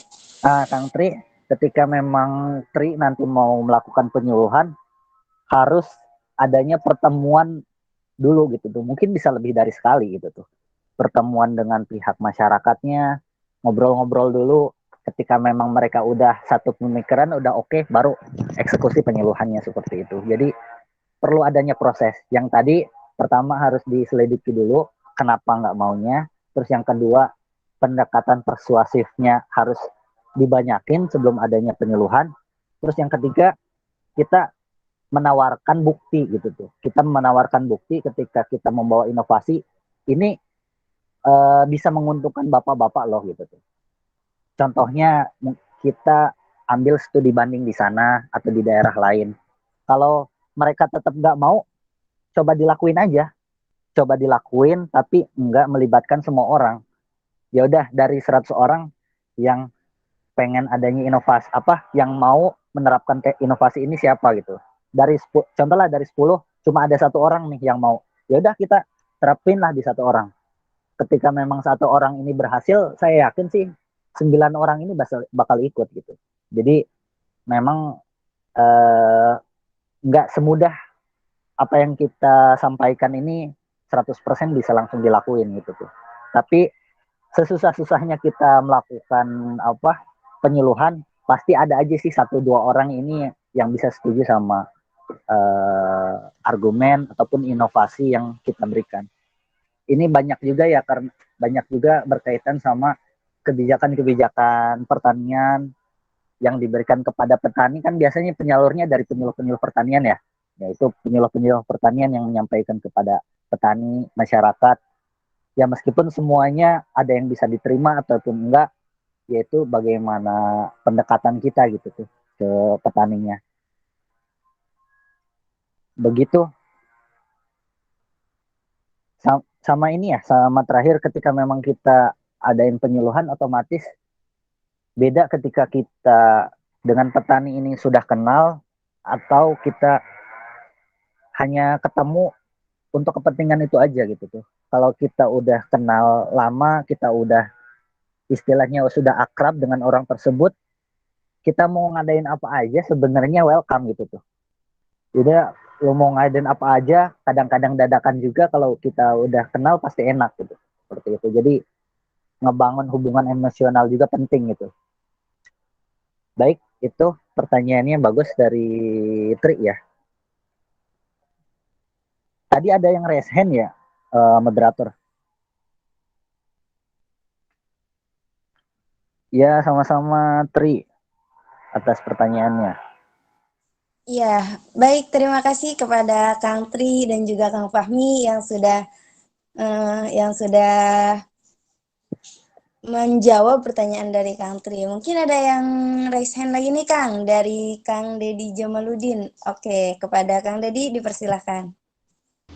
Oke, baik. Terima kasih moderator. Izin bertanya Kang Fahmi. Begini Kang, bagaimana sih Kang cara kita nih ketika menjawab suatu pertanyaan yang diajukan oleh petani, namun kita itu masih belum mengetahui gitu Kang apa yang dimaksud oleh si petani itu yang ditanyakan itu. Misalkan kita masih belum tahu nih jawabannya gitu. Itu bagaimana sih Kang cara penyuluh untuk ngeles gitu Kang? Maksudnya ngeles itu biar dapat gitu Kang, biar apa jawaban. Jadi kayak gini Kang. Jadi ketika si petani mengajukan pertanyaan, tapi kita itu masih belum tahu gitu Kang pertanyaannya, jawabannya gitu. Nah, bagaimana sih Kang cara penyuluh itu agar bisa mengeles dari pertanyaan itu? Apakah baiknya kita serahkan kepada minta bantuan terhadap petani itu yang mengetahui ilmu lebih, atau seperti apa Kang gitu? Oke. Ya, bagus pertanyaannya, terima kasih dari Dedi ya. Nah, gimana caranya untuk ngeles? Dalam arti maksudnya ketika memang petani bertanya, kita bisa jawab. Nah, sebenarnya ini sangat umum terjadi sama kita. Saya ataupun kawan-kawan semua di sini, kalau sudah ketemu sama orang yang terjun bisnis di dunia pertanian, pasti nanya itu ya. Pasti nanya itu tuh. Ini kenapa sih? Ini gimana sih? Nah, katanya anak pertanian. Nah, itu pertanyaan yang sering kita dapetin. Nah, sebenarnya jawabannya itu, kalau memang kita pas kebetulan kita ditanya nggak tahu, kalaupun kita bisa ngeles ya, ngelesnya dengan arti kata mungkin gitu. Jangan sampai kita berbicara itu kebenaran yang kayak istilahnya ini 100% kena ini gitu. Jadi bisa pakai kemungkinan. Jadi Pak, ini kemungkinan kayak gini gitu tuh. Ataupun nanti Dedi bilang, nanti coba saya cari dulu jawabannya. Nggak apa-apa. Ketika kalau memang kita nggak tahu, bilang seperti itu nggak apa-apa gitu tuh. Yang pasti jangan sampai sebenarnya kita nggak tahu ini kenapa, tapi kita seperti jawabannya ngarang-ngarang. Wah, itu saya sarankan sih untuk dihindari gitu tuh. Kalau memang kawan-kawan udah pernah baca di buku seperti ini, pertanyaannya sama, ya silakan aja sampaikan gitu tuh. Cuma kalau untuk istilahnya ngarang-ngarang jawaban, yang sekiranya bisa diterima lah jawabannya, nggak apa-apa. Nanti selepas itu harapannya kawan-kawan bisa cari juga gitu tuh. Ketika memang kawan-kawan udah ketemu lagi, silahkan sampaikan jawabannya yang benarnya yang kayak gimana. Pak, untuk yang kemarin ternyata salah, mohon maaf, harusnya kayak gini ya, nggak apa-apa. Begitu sih, jadi saya juga sama dulu yang memang ya pas jadi mahasiswa ketemu, diliatin ya, dicabutlah itu daun, tanyain ke saya, ini daun kenapa sih, kena hama apa sih? Nah itu otomatis kita langsung panik ya, ini kenapa ya, soalnya di mata kuliah mungkin diajarin, ataupun sayanya lagi nggak masuk, ataupun memang ini apa belum diajarkan, saya nggak tahu, pokoknya saya nggak tahu aja ya, saya bilang yaudah Pak, saya ambil dulu ininya, apa daunnya, nanti coba saya cari tahu, seperti itu. Jadi saya juga apa, ketika memang nggak tahu, nggak bisa semerta-merta bilang ini 100% kena ini gitu tuh. Jadi kalau memang kita udah tahu ilmunya, bisa ngomong seperti itu. Kalau memang kita masih ragu-ragu ataupun nggak tahu, pakai cara kemungkinan. Ini kemungkinan seperti ini Pak, soalnya saya pernah lihat kalau kayak gini seperti ini gitu tuh. Seperti itu sih. Jadi sama pengalaman juga itu menentukan kita bisa ngejawab pertanyaan itu atau enggak. Kalau memang kitanya jarang untuk belajar observasi, menurut saya kita belajar di kuliah ataupun di kampus, di bangku kampus, plus praktikum yang udah kita lakuin, itu enggak 100% buat kita ahli atau mahir di bidang pertanian, enggak gitu. Itu sama sekali enggak. Jadi ketika memang kawan-kawan udah ataupun sudah lulus ataupun sekarang masih mahasiswa, ketika kawan-kawan terjun langsung, berhadapan langsung, pasti beda gitu tuh. Pasti nuansanya beda dengan apa yang disampaikan di buku kuliah, dengan apa yang disampaikan di praktikum, itu pokoknya sangat berbeda jauh gitu tuh. Jadi kita yang harus menyesuaikan, improvisasi lah. Jadi yang penting yang kita sampaikan ini tidak menyalahi aturan. Seperti itu sih, Dedi. Jadi kalau untuk teknis ngelesnya, ya saya rasa kalian udah mahasiswa, udah pada pinter ngeles sih, kayaknya. Nah kalau untuk itunya kita jangan sampai bohong. Sama kedua sih, pakai bahasa kemungkinan. Jadi ini kemungkinan seperti ini gitu. Ketika memang kita udah ada jawaban yang benar, kita datangin lagi sampai yang benarnya kayak gimana. Seperti itu. Soalnya kan kalau kita ada penyuluhan bilang nggak tahu, agak gimana gitu ya. Kalaupun kita bilang nanti kita coba cari jawabannya, yaitu menurut saya lebih elegan lah daripada kita bilang, waduh Pak, saya mah itu nggak tahu gitu. Nah, nggak boleh kayak gitu. Seperti itu sih, Dedi, atas pertanyaannya. Terima kasih. Baik Kang, terima kasih Kang. Oke, baik. Terima kasih kepada Kang Fahmi dan juga Kang Dedi. Gimana nih dari teman-teman yang lainnya? Masih ada pertanyaan? Wah, dari Kang Ahmad Rifa ini. Boleh Kang, dipersilahkan. Baik, terima kasih Temae. Izin bertanya Kang. Ya. Jadi kan kita nih sebagai generasi muda yang mungkin nanti akan menjadi banyak lah.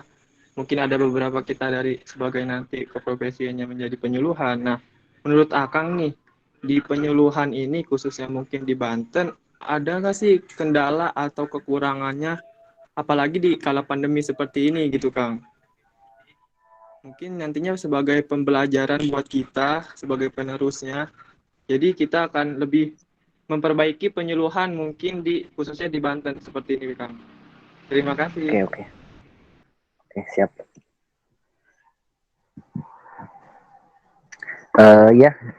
Selanjutnya pertanyaan dari Ahmad Rifai. Ini ketuanya ya, ketua PCT ya? Iya Kang. Nah, ini pertanyaannya mengenai penyuluhan. Kekurangannya yang di Banten ini apa sih sebenarnya? Yang pertama tentunya jumlah orang ya, jumlah orang SDM penyuluh bukan hanya di Banten aja, tapi di Indonesia pun masih sangat kurang. Karena memang idealnya penyuluh pertanian ini satu orang memegang satu desa loh ya. Tapi memang kenyataannya satu orang itu satu kecamatan. Ya memang sih nggak satu orang, ada yang 2 sampai 4 orang. Tapi itu memegang kecamatan yang tentunya satu kecamatan sangat banyak desanya, dari belasan sampai puluhan. Nah, jadi ketika memang benar-benar harus menyentuh semua, dari SDM-nya aja masih sangat kurang seperti itu. Jadi memang kekurangannya mulai dari SDM. Nah, terus terkadang sih emang yang saya lihat ya kebijakan pertanian kan otomatis itu dari kebijakan pertanian berdasarkan dari menterinya. Ketika memang menterinya berubah, kebijakannya beda lagi. Nah, itu penyuluh pertanian ya memang menginformasikannya sesuai dengan kebijakan yang ada. Biasanya dari pusatnya seperti ini yang mereka sampaikan gitu tuh. Jadi harapannya ketika memang sebenarnya kebijakan dari pemerintah kadang-kadang nggak sesuai dengan kondisi di lapangan juga. Jadi semua daerah nggak bisa kita samaratakan. Ketika di daerah A potensinya A, kita nggak bisa memaksakan di daerah B mengikuti A juga. Jadi menurut saya sih kekurangannya masih variasi dari kebijakannya masih kurang, sama SDM penyuluhannya masih kurang, dan kawan-kawan juga sebagai nanti mahasiswa pertanian ataupun bahkan jadi alumni nanti minimalnya bisa mengedukasi kepada masyarakat sekitar ataupun kawan-kawan yang ada di mana yang tinggal di daerah kawasan pertanian, ikut bisa membantu gitu, meskipun posisinya bukan sebagai seorang penyuluh, tapi ada beban tanggung jawab sebagai orang pertanian, mahasiswa pertanian ataupun alumni Faperta. Masa sih kita membiarkan hal yang sebenarnya itu lama kelamaan nggak bagus gitu. Jadi ketika memang kita melihat suatu hal, kita ngobrol dengan mereka, terjun, ketika memang terjun main di saungnya, ngopi, ngobrol-ngobrol perihal permasalahannya seperti apa, kita syukur-syukur kita bisa ngasih solusi. Nah, itu bisa membantu juga gitu tuh, minimal untuk daerah daerah setempat lah, ataupun daerah yang kawan-kawan tinggal. Seperti itu paling jawabannya dari Rifai.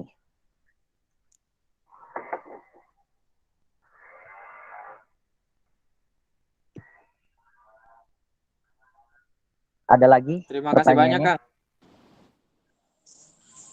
Ya, baik. Terima kasih kepada Kang Ahmad Rifai dan juga Kang Fahmi yang udah menjawab. Nah, dari teman-teman gimana nih? Masih ada pertanyaan nggak? Kapan lagi nih teman-teman bisa dapat ilmu gratis?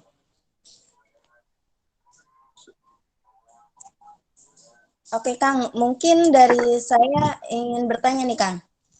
Oke. Ya, izin memperkenalkan diri, nama saya Maya Saro. Izin bertanya nih, Kang ya. Tantangan seorang penyuluh gitu, Kang, di tengah pandemi saat ini selain harus mengurangi mobilitas orangnya gitu, apalagi tuh, Kang? Kalau boleh tahu. Oke, siap. Oke, pertanyaannya sangat bagus juga. Ini dari Mai Saro. Tantangan seorang penyuluh. Yang pertama sih emang apalagi khusus di masa pandemi. Yang pertama mungkin mengedukasi juga masyarakat mengenai COVID, menurut saya ya. Karena memang banyak sekali atau yang saya datengin yang sekiranya memang nggak percaya kalau memang sekiranya sekarang lagi pandemi. Ya Memang normal normal aja, biasa aja, kayak biasa aja gitu tuh, ngapain gitu ya kita pakai masker segala macam. Nah jadi tantangan yang pertama sih itu mengedukasi dulu. Jadi memang minimalnya lindungin diri badan sendiri sama keluarga lah seperti itu.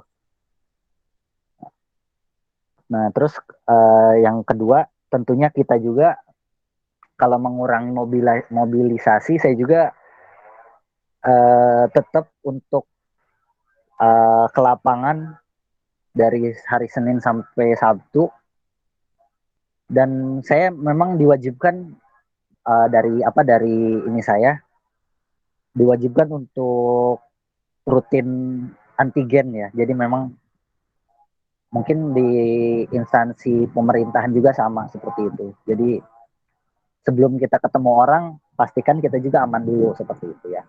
Dan alhamdulillah sih untuk sampai ini belum pernah jadi alumni COVID, alhamdulillah. Meskipun memang kerjaannya dari mulai awal pandemi ketemu orang dan sering keluar-luar gitu tuh. Kalau untuk menanggulanginya ya kita juga harus ini badan kita juga jaga kesehatan intinya. Saya hampir rutin 1 bulan sekali antigen. Alhamdulillah udah vaksin kedua juga. Jadi memang penyuluh pertanian tantangannya di masa pandemi pertama harus mengikuti tadi protokol kesehatan. Kalaupun memang petaninya nggak pakai masker, ya minimal kita pakai masker gitu tuh. Meskipun dibilang gimana ya bilang ini peraturan dari sana seperti itu. Terus tantangannya ya namanya di lapangan kita nggak tahu ya orang yang kita datangin itu atau yang kita temui itu sifatnya seperti apa. Jadi orang itu di luar beda-beda. Ketika memang kita ketemu orang, nggak semuanya itu orang bisa langsung menerima kita gitu. Ada yang diem, ada yang memang welcome, ada yang memang curiga gitu tuh. Banyak.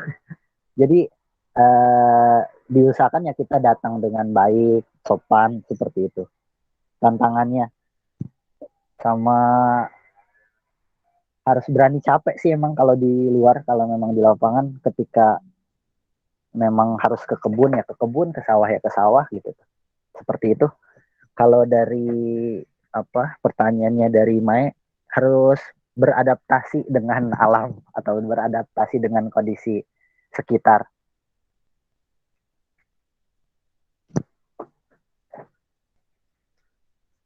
Ada lagi yang kurang jelas? Mau ditanyakan nggak apa-apa. Lebih spesifiknya tantangan di apanya gitu. Oke, mungkin untuk tantangan terjun ke masyarakat sih Kang ya. Karena kan iya terkadang kita kan lagi COVID-19 gini nih. Terkadang dari masyarakat tuh kita bawa masker ini apa sih gitu. Padahal COVID itu nggak ada gitu. Itu sih ya kadang. Oke. Ya nggak apa-apa. Kita hanya sekedar bisa ngajak, tapi memaksa mereka untuk mengikuti kita ya nggak kita paksakan juga gitu tuh.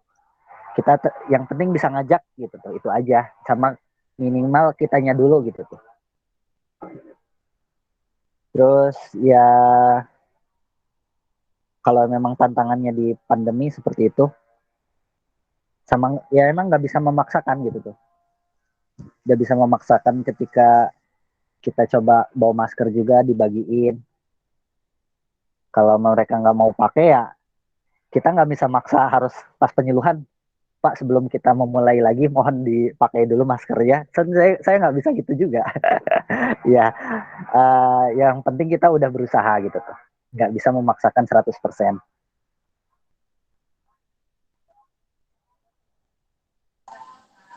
Oke, baik. Terima kasih Kang Fahmi atas jawabannya. Gimana nih dari teman-teman? Ada yang mau bertanya lagi?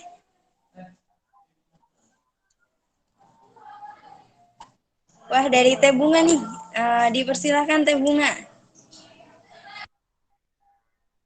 Terima kasih sebelumnya atas waktunya. Izin on off cam ya Kak, karena sinyalnya kurang mendukung dari tadi juga keluar masuk Kak.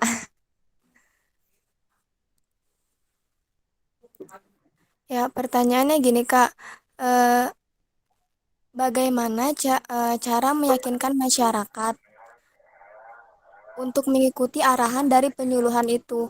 Karena kan sebagian besar orang yang, maksud saya sebagian besar orang tua itu beranggapan bahwa apa yang sudah diterapkan itu lebih bagus. Contohnya kayak penggunaan penggunaan pupuk gitu Kak. Kalau misalkan menggunakan pupuk yang baru, para petani yang para petani yang lebih tua itu kadang suka menganggap sepertinya lebih bagus yang saat ini gitu. Lebih bagus yang saya gunakan dibandingkan dengan apa yang kita lakukan di penyuluhan itu, Kak. Oh gitu. Ya, Kak. Cukup, Kak. Makasih, Kak. Ya. Oke. Tadi pertanyaannya bagaimana untuk meyakinkan masyarakat untuk mengikuti penyuluhan kita. Sedangkan masyarakat tersebut udah punya pegangan sendiri gitu tuh. Yang udah mereka pakai seperti apa, inovasinya ataupun teknologi yang udah mereka pakai seperti apa. Jawabannya di penyuluhan kita hanya bisa mengajak yang tadi dibilang minimal target atau tujuan yang terdekat, mindsetnya bisa sedikit berubah. Syukur-syukur mereka bisa mengikuti gitu tuh. Bagaimana caranya untuk mengikuti apa yang kita sudah sampaikan dengan cara ya dibuktikan. Ketika memang belum ada buktinya, jangankan maaf gitu ya, jangan bilang petani gitu. Kita aja yang sekiranya memang dibilangin A belum tentu langsung percaya gitu tuh. Nah, ketika memang udah ada bukti, ini mereka pasti pikir-pikir lagi dong. Oh iya, ternyata kayak gini. Yang tadi disampaikan dari 10 orang petani gitu tuh, atau dari 10 orang masyarakat, masa sih nggak ada gitu tuh satu yang agak pro ke kita gitu tuh, agak yang menerima inovasi kita gitu. Kalau memang itu ada satu, nah itu kita gimana caranya coba terapin di satu orang ini gitu, biar menjadi percontohan kepada 9 orang yang nggak sepakat. Ketika memang sudah ada bukti dan harus berhasil ya. Kalau nggak berhasil nanti makin-makin. Kalau dan harus berhasil. Nah itu ketika memang udah berhasil, sampaikanlah informasi itu gitu. Sampaikan kepada informasi 9 orang ini ataupun diajak untuk ketemu lagi, penyuluhannya nanti di tempat satu orang yang mengikuti inovasi dari kita, tunjukin langsung, lihat langsung biar lapangannya berbicara seperti itu. Biasanya saya melakukan seperti itu. Jadi nggak banyak, kalau kita meyakinkan orang itu nggak semuanya harus nggak bisa 100% kita harus ngomong gitu tuh.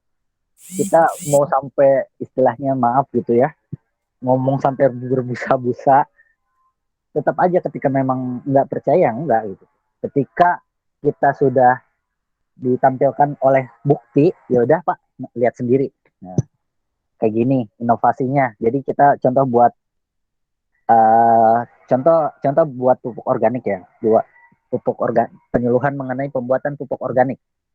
Dari 10 orang yang percaya ataupun mau itu cuma satu, sisanya enggak mau. Biasanya udah pakai yang biasa dia pakai lah. Ya udah coba nanti kita coba buat di satu orang ini. Kita buat pupuknya sampai berhasil, udah jadi pupuk, berapa ini range waktunya, udah jadi pupuk. Nah coba kita aplikasikan di tanaman A. Udah diaplikasikan, ternyata ada perubahan. Nah kita harus nyiapin kontrolnya juga. Kalau kawan-kawan udah ada nanti mata kuliah medlit atau rancob, kadang-kadang ada tanaman yang jadi kontrol. Nah itu tujuannya biar kita tahu yang dikasih perlakuan sama yang enggak itu bedanya kayak gimana. Ketika memang kita aplikasikan, kalau bisa pupuk yang udah biasa 9 orang ini pakai, ataupun 10 orang, ataupun 9 orang yang yang nggak sepakat sama inovasi kita, dipakai juga gitu sebagai perlakuan yang ketiga. Ketika memang udah diterapkan, diusahakan ya kita memang pupuk ataupun memang inovasi yang kita bawa ini bisa lebih baik daripada yang kontrol sama pupuk yang udah biasa petani pakai. Ataupun apapun itulah, ini hanya contoh aja gitu ya. Ketika memang sudah berhasil, perbedaannya sangat nyata, ya kita sampaikan gitu tuh. Ketika memang bukti ini udah ada, kita nggak perlu banyak bicara lagi gitu tuh. Ini udah ada buktinya gitu, seperti itu. Begitu sih Bunga. Jadi kalau untuk bagaimana cara mengikutinya ya dengan kita membuktikan gitu tuh. Nggak bisa kita apa? Cuma bilang aja, ngomong aja tapi nggak sesuai by data lah gitu. Begitu? Iya Kak, makasih ya Kak. Ya. Oke, baik. Terima kasih kepada Teh Bunga dan juga Kang Fahmi yang sudah menjawab pertanyaan. Wah, teman-teman sangat disayangkan sekali karena waktu kita terbatas untuk sharing-sharing kali ini. Mungkin dari teman-teman jika ada yang ingin ditanyakan, boleh langsung kontak Kang Fahmi gitu. Bisa melalui WhatsApp dan juga Instagramnya teman-teman. Mungkin untuk sesi sharing-sharing pada kali ini saya cukupkan gitu ya. Jadi saya akan membacakan gitu ya kesimpulan dari acara kali ini gitu. Nah, yang pertama itu penyuluhan itu sangat penting teman-teman. Nah, untuk menyampaikan pesan dan pengetahuan kepada audiens yang nantinya dapat bermanfaat ke depannya. Nah, adapun tujuan dari penyuluhan sendiri itu yang pertama dapat memberikan perubahan, perbaikan sikap, usaha dan juga kehidupan. Nah, oke. Selanjutnya penyuluh pertanian itu orang yang bergerak memberikan penyuluhan dalam bidang pertanian. Jadi, nah untuk strategi penyuluhan pertanian di masa pandemi saat ini yaitu dengan cara ketika teman-teman ingin mengadakan penyuluhan, nah teman-teman harus bisa menyediakan setidaknya alat protokol kesehatan gitu. Mungkin hanya itu saya ingin menyampaikan quotes. Yang pertama itu sampaikan ilmu meskipun satu kata. Itu sudah cukup mendatangkan banyak kebaikan. Dan tersenyumlah wahai petani, Tuhan tak akan mengkhianati upaya dan kerja keras akan berbuah manis mulai hari ini, esok, dan nanti. Oke, mungkin saya selaku moderator pamit undur diri dan terima kasih juga kepada Kang Fahmi dan teman-teman yang sudah berpartisipasi, bertanya, sharing di acara kali ini. Saya cukupkan. Wassalamualaikum warahmatullahi wabarakatuh. Waalaikumsalam warahmatullahi wabarakatuh. Terima kasih Teh Mae.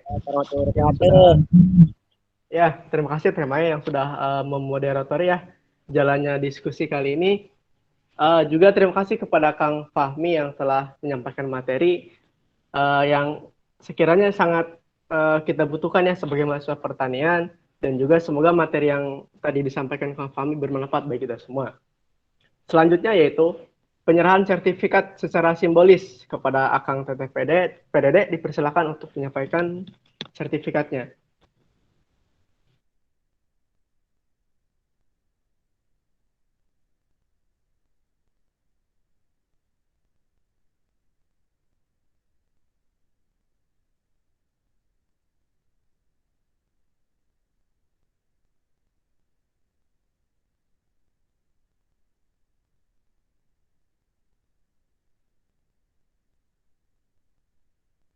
Silakan Akang Teteh PDD untuk menampilkan sertifikatnya.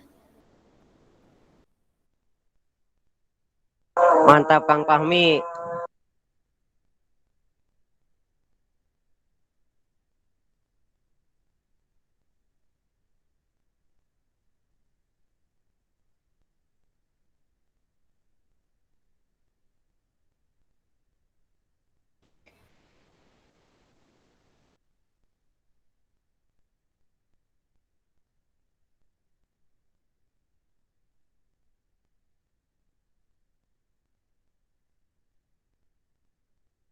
Baik Kang, ini sertifikat pematerinya.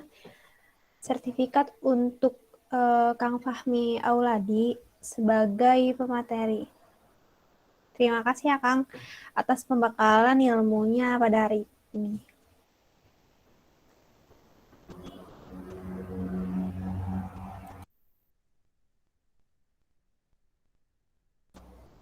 Oke, Kang Teteh PDD, terima kasih telah menampilkan sertifikatnya.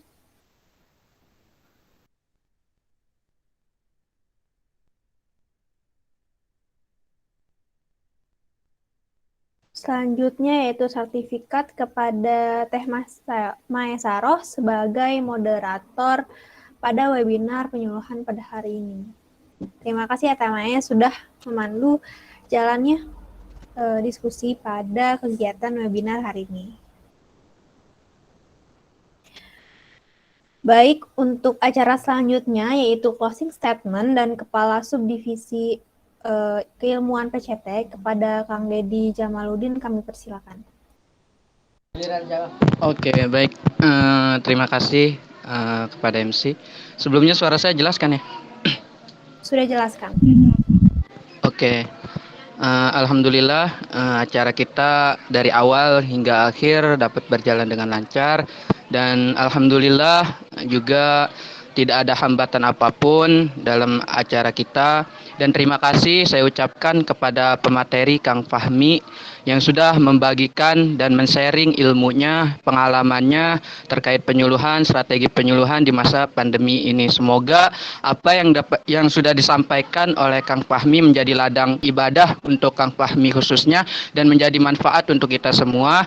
Dan juga kepada teman-teman saya ucapkan terima kasih sudah meluangkan waktunya dari awal hingga akhir dan juga kami sangat berterima kasih kepada peserta yang sudah aktif dan interaktif dengan pemateri kita dan banyak sekali pertanyaan-pertanyaan dari teman-teman semua yang sudah dijawab oleh Kang Fahmi yang alhamdulillah semoga apa yang sudah kita tanyakan dan apa yang sudah disampaikan oleh Kang Fahmi menjadi bekal kita di masa yang akan datang terkhusus di bidang pertanian ini. Sebagai seorang penyuluh yang akan datang nantinya kita tentu saja akan langsung berhadapan oleh petani langsung terjun di masyarakat ketika lulus nanti. Semoga dengan pertemuan kita ini mendapatkan keridhaan dan keberkahan dari Allah Subhanahu wa taala sehingga apa yang kita dapat terapkan di dalam kehidupan sehari-hari. Mungkin sekian dari saya. Wabillahi taufiq wal hidayah. Wassalamualaikum warahmatullahi wabarakatuh. Waalaikumsalam warahmatullahi wabarakatuh. Terima kasih kepada Kang Deddy yang telah menyampaikan closing statement-nya.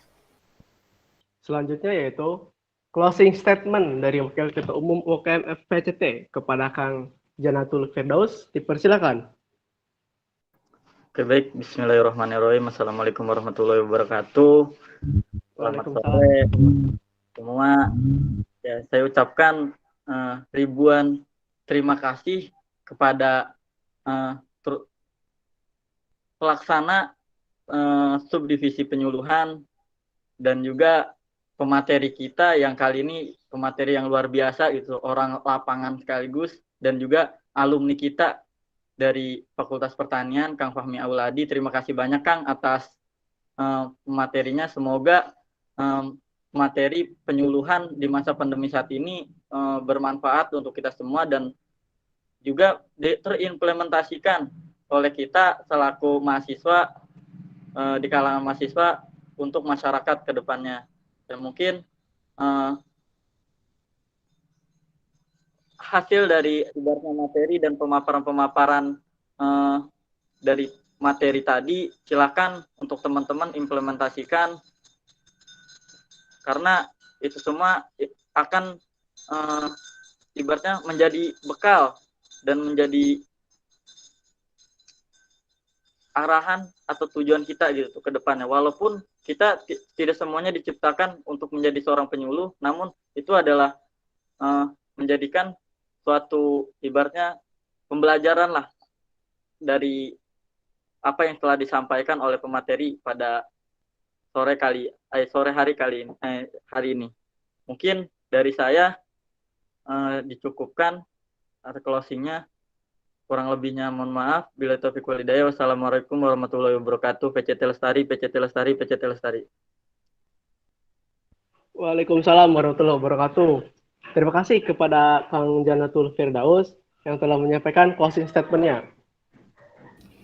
Selanjutnya yaitu menyanyikan lagu Bagimu Negeri yang akan dipandu oleh Akang Teteh PDD. Kepadanya kami persilakan.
Baik, selanjutnya yaitu pembacaan doa yang akan dipimpin oleh Kang Amrul Islah.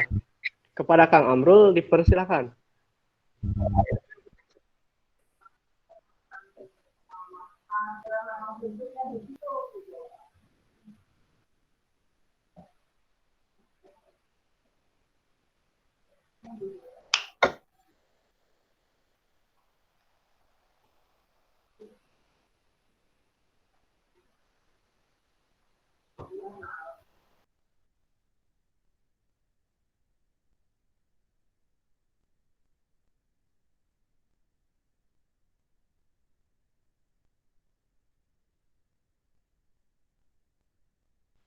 Ya, untuk Kang Amrul Islah, apakah sudah ada di room? Iya Kang, siap Kang. Baik, Kang Amrul, silakan untuk memimpin doa. Mangga.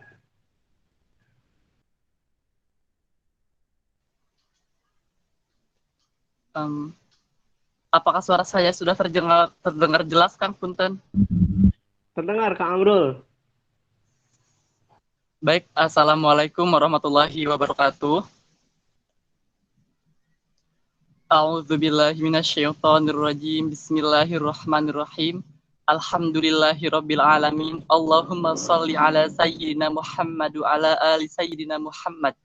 Allahumma ighfirli wa liwalidayya warhamhuma kama rabbayani shaghira. Allahumma ighfir lil mu'minina wal mu'minat wal muslimina wal muslimat al ahya'i minhum wal amwat. Innaka sami'un qaribun mujibud da'wat wa yakhatil hajat bi rahmatika ya arhamar rahimin.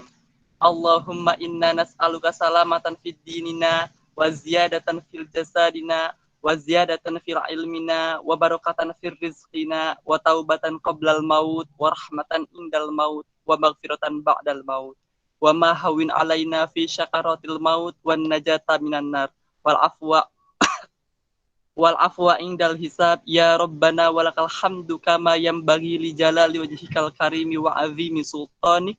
Allahumma inna nas'aluka husnal khotimah wa na'udzubika min syarril akibati wa su'il khotimah. Rabbana zalamna anfusana wa illam taghfir lana wa tarhamna lanakunanna minal khasirin. Wa tub alaina innaka antat tawwabur rahim. Raditu billahi robba wa bil islami dina wa bi Muhammadin nabiyya wa rasula. Rabbana atina fid dunya hasanah wa fil akhirati hasanah wa qina adzabannar.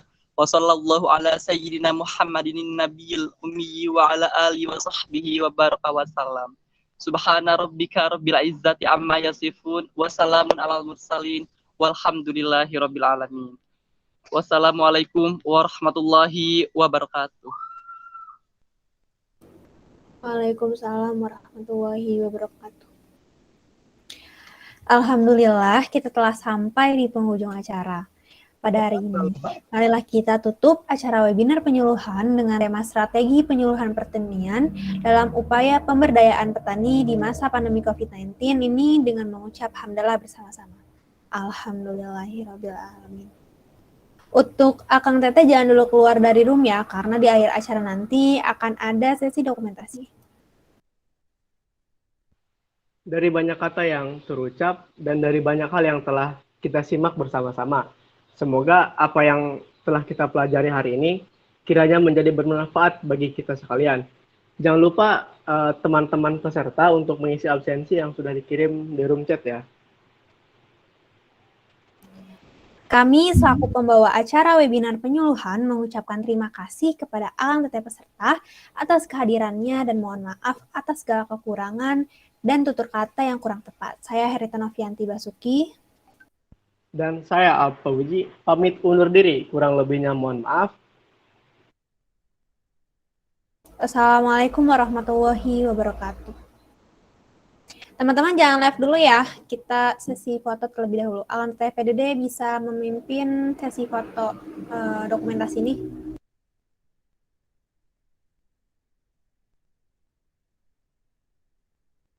Ayo Akang Teteh yang belum on cam, silakan on cam terlebih dahulu ya. Kang Dedi, Teh Bunga, Kang Maulana Yusuf Armi, Teh Opi, Teh Lisdayanti, Teh Dea, Teh Ami. Ayo nih, kita on cam dulu.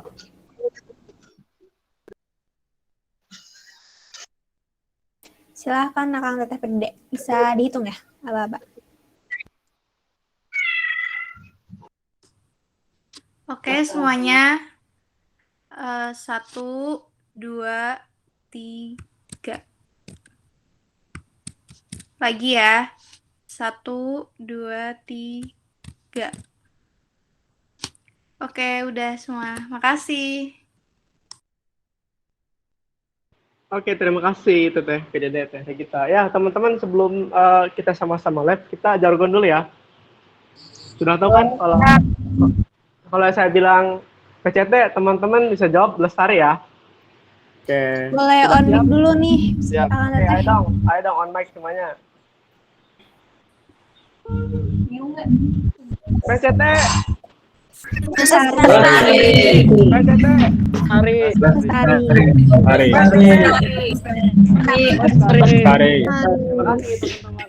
Lestari. Terima kasih kepada Akang Teteh sekalian. Boleh keluar dari Google Meet ini ya. Oke, baik. Terima kasih semuanya, Kang Teteh. Terima kasih. Ya, terima kasih. Terima kasih Kang Fahmi. Terima kasih Akang Teteh semuanya. Ya, terima kasih. Kang Amrul. Kang Amrul lagi di kebun ya? Iya, Kang Lagi di rumah ini. Say hey Neng.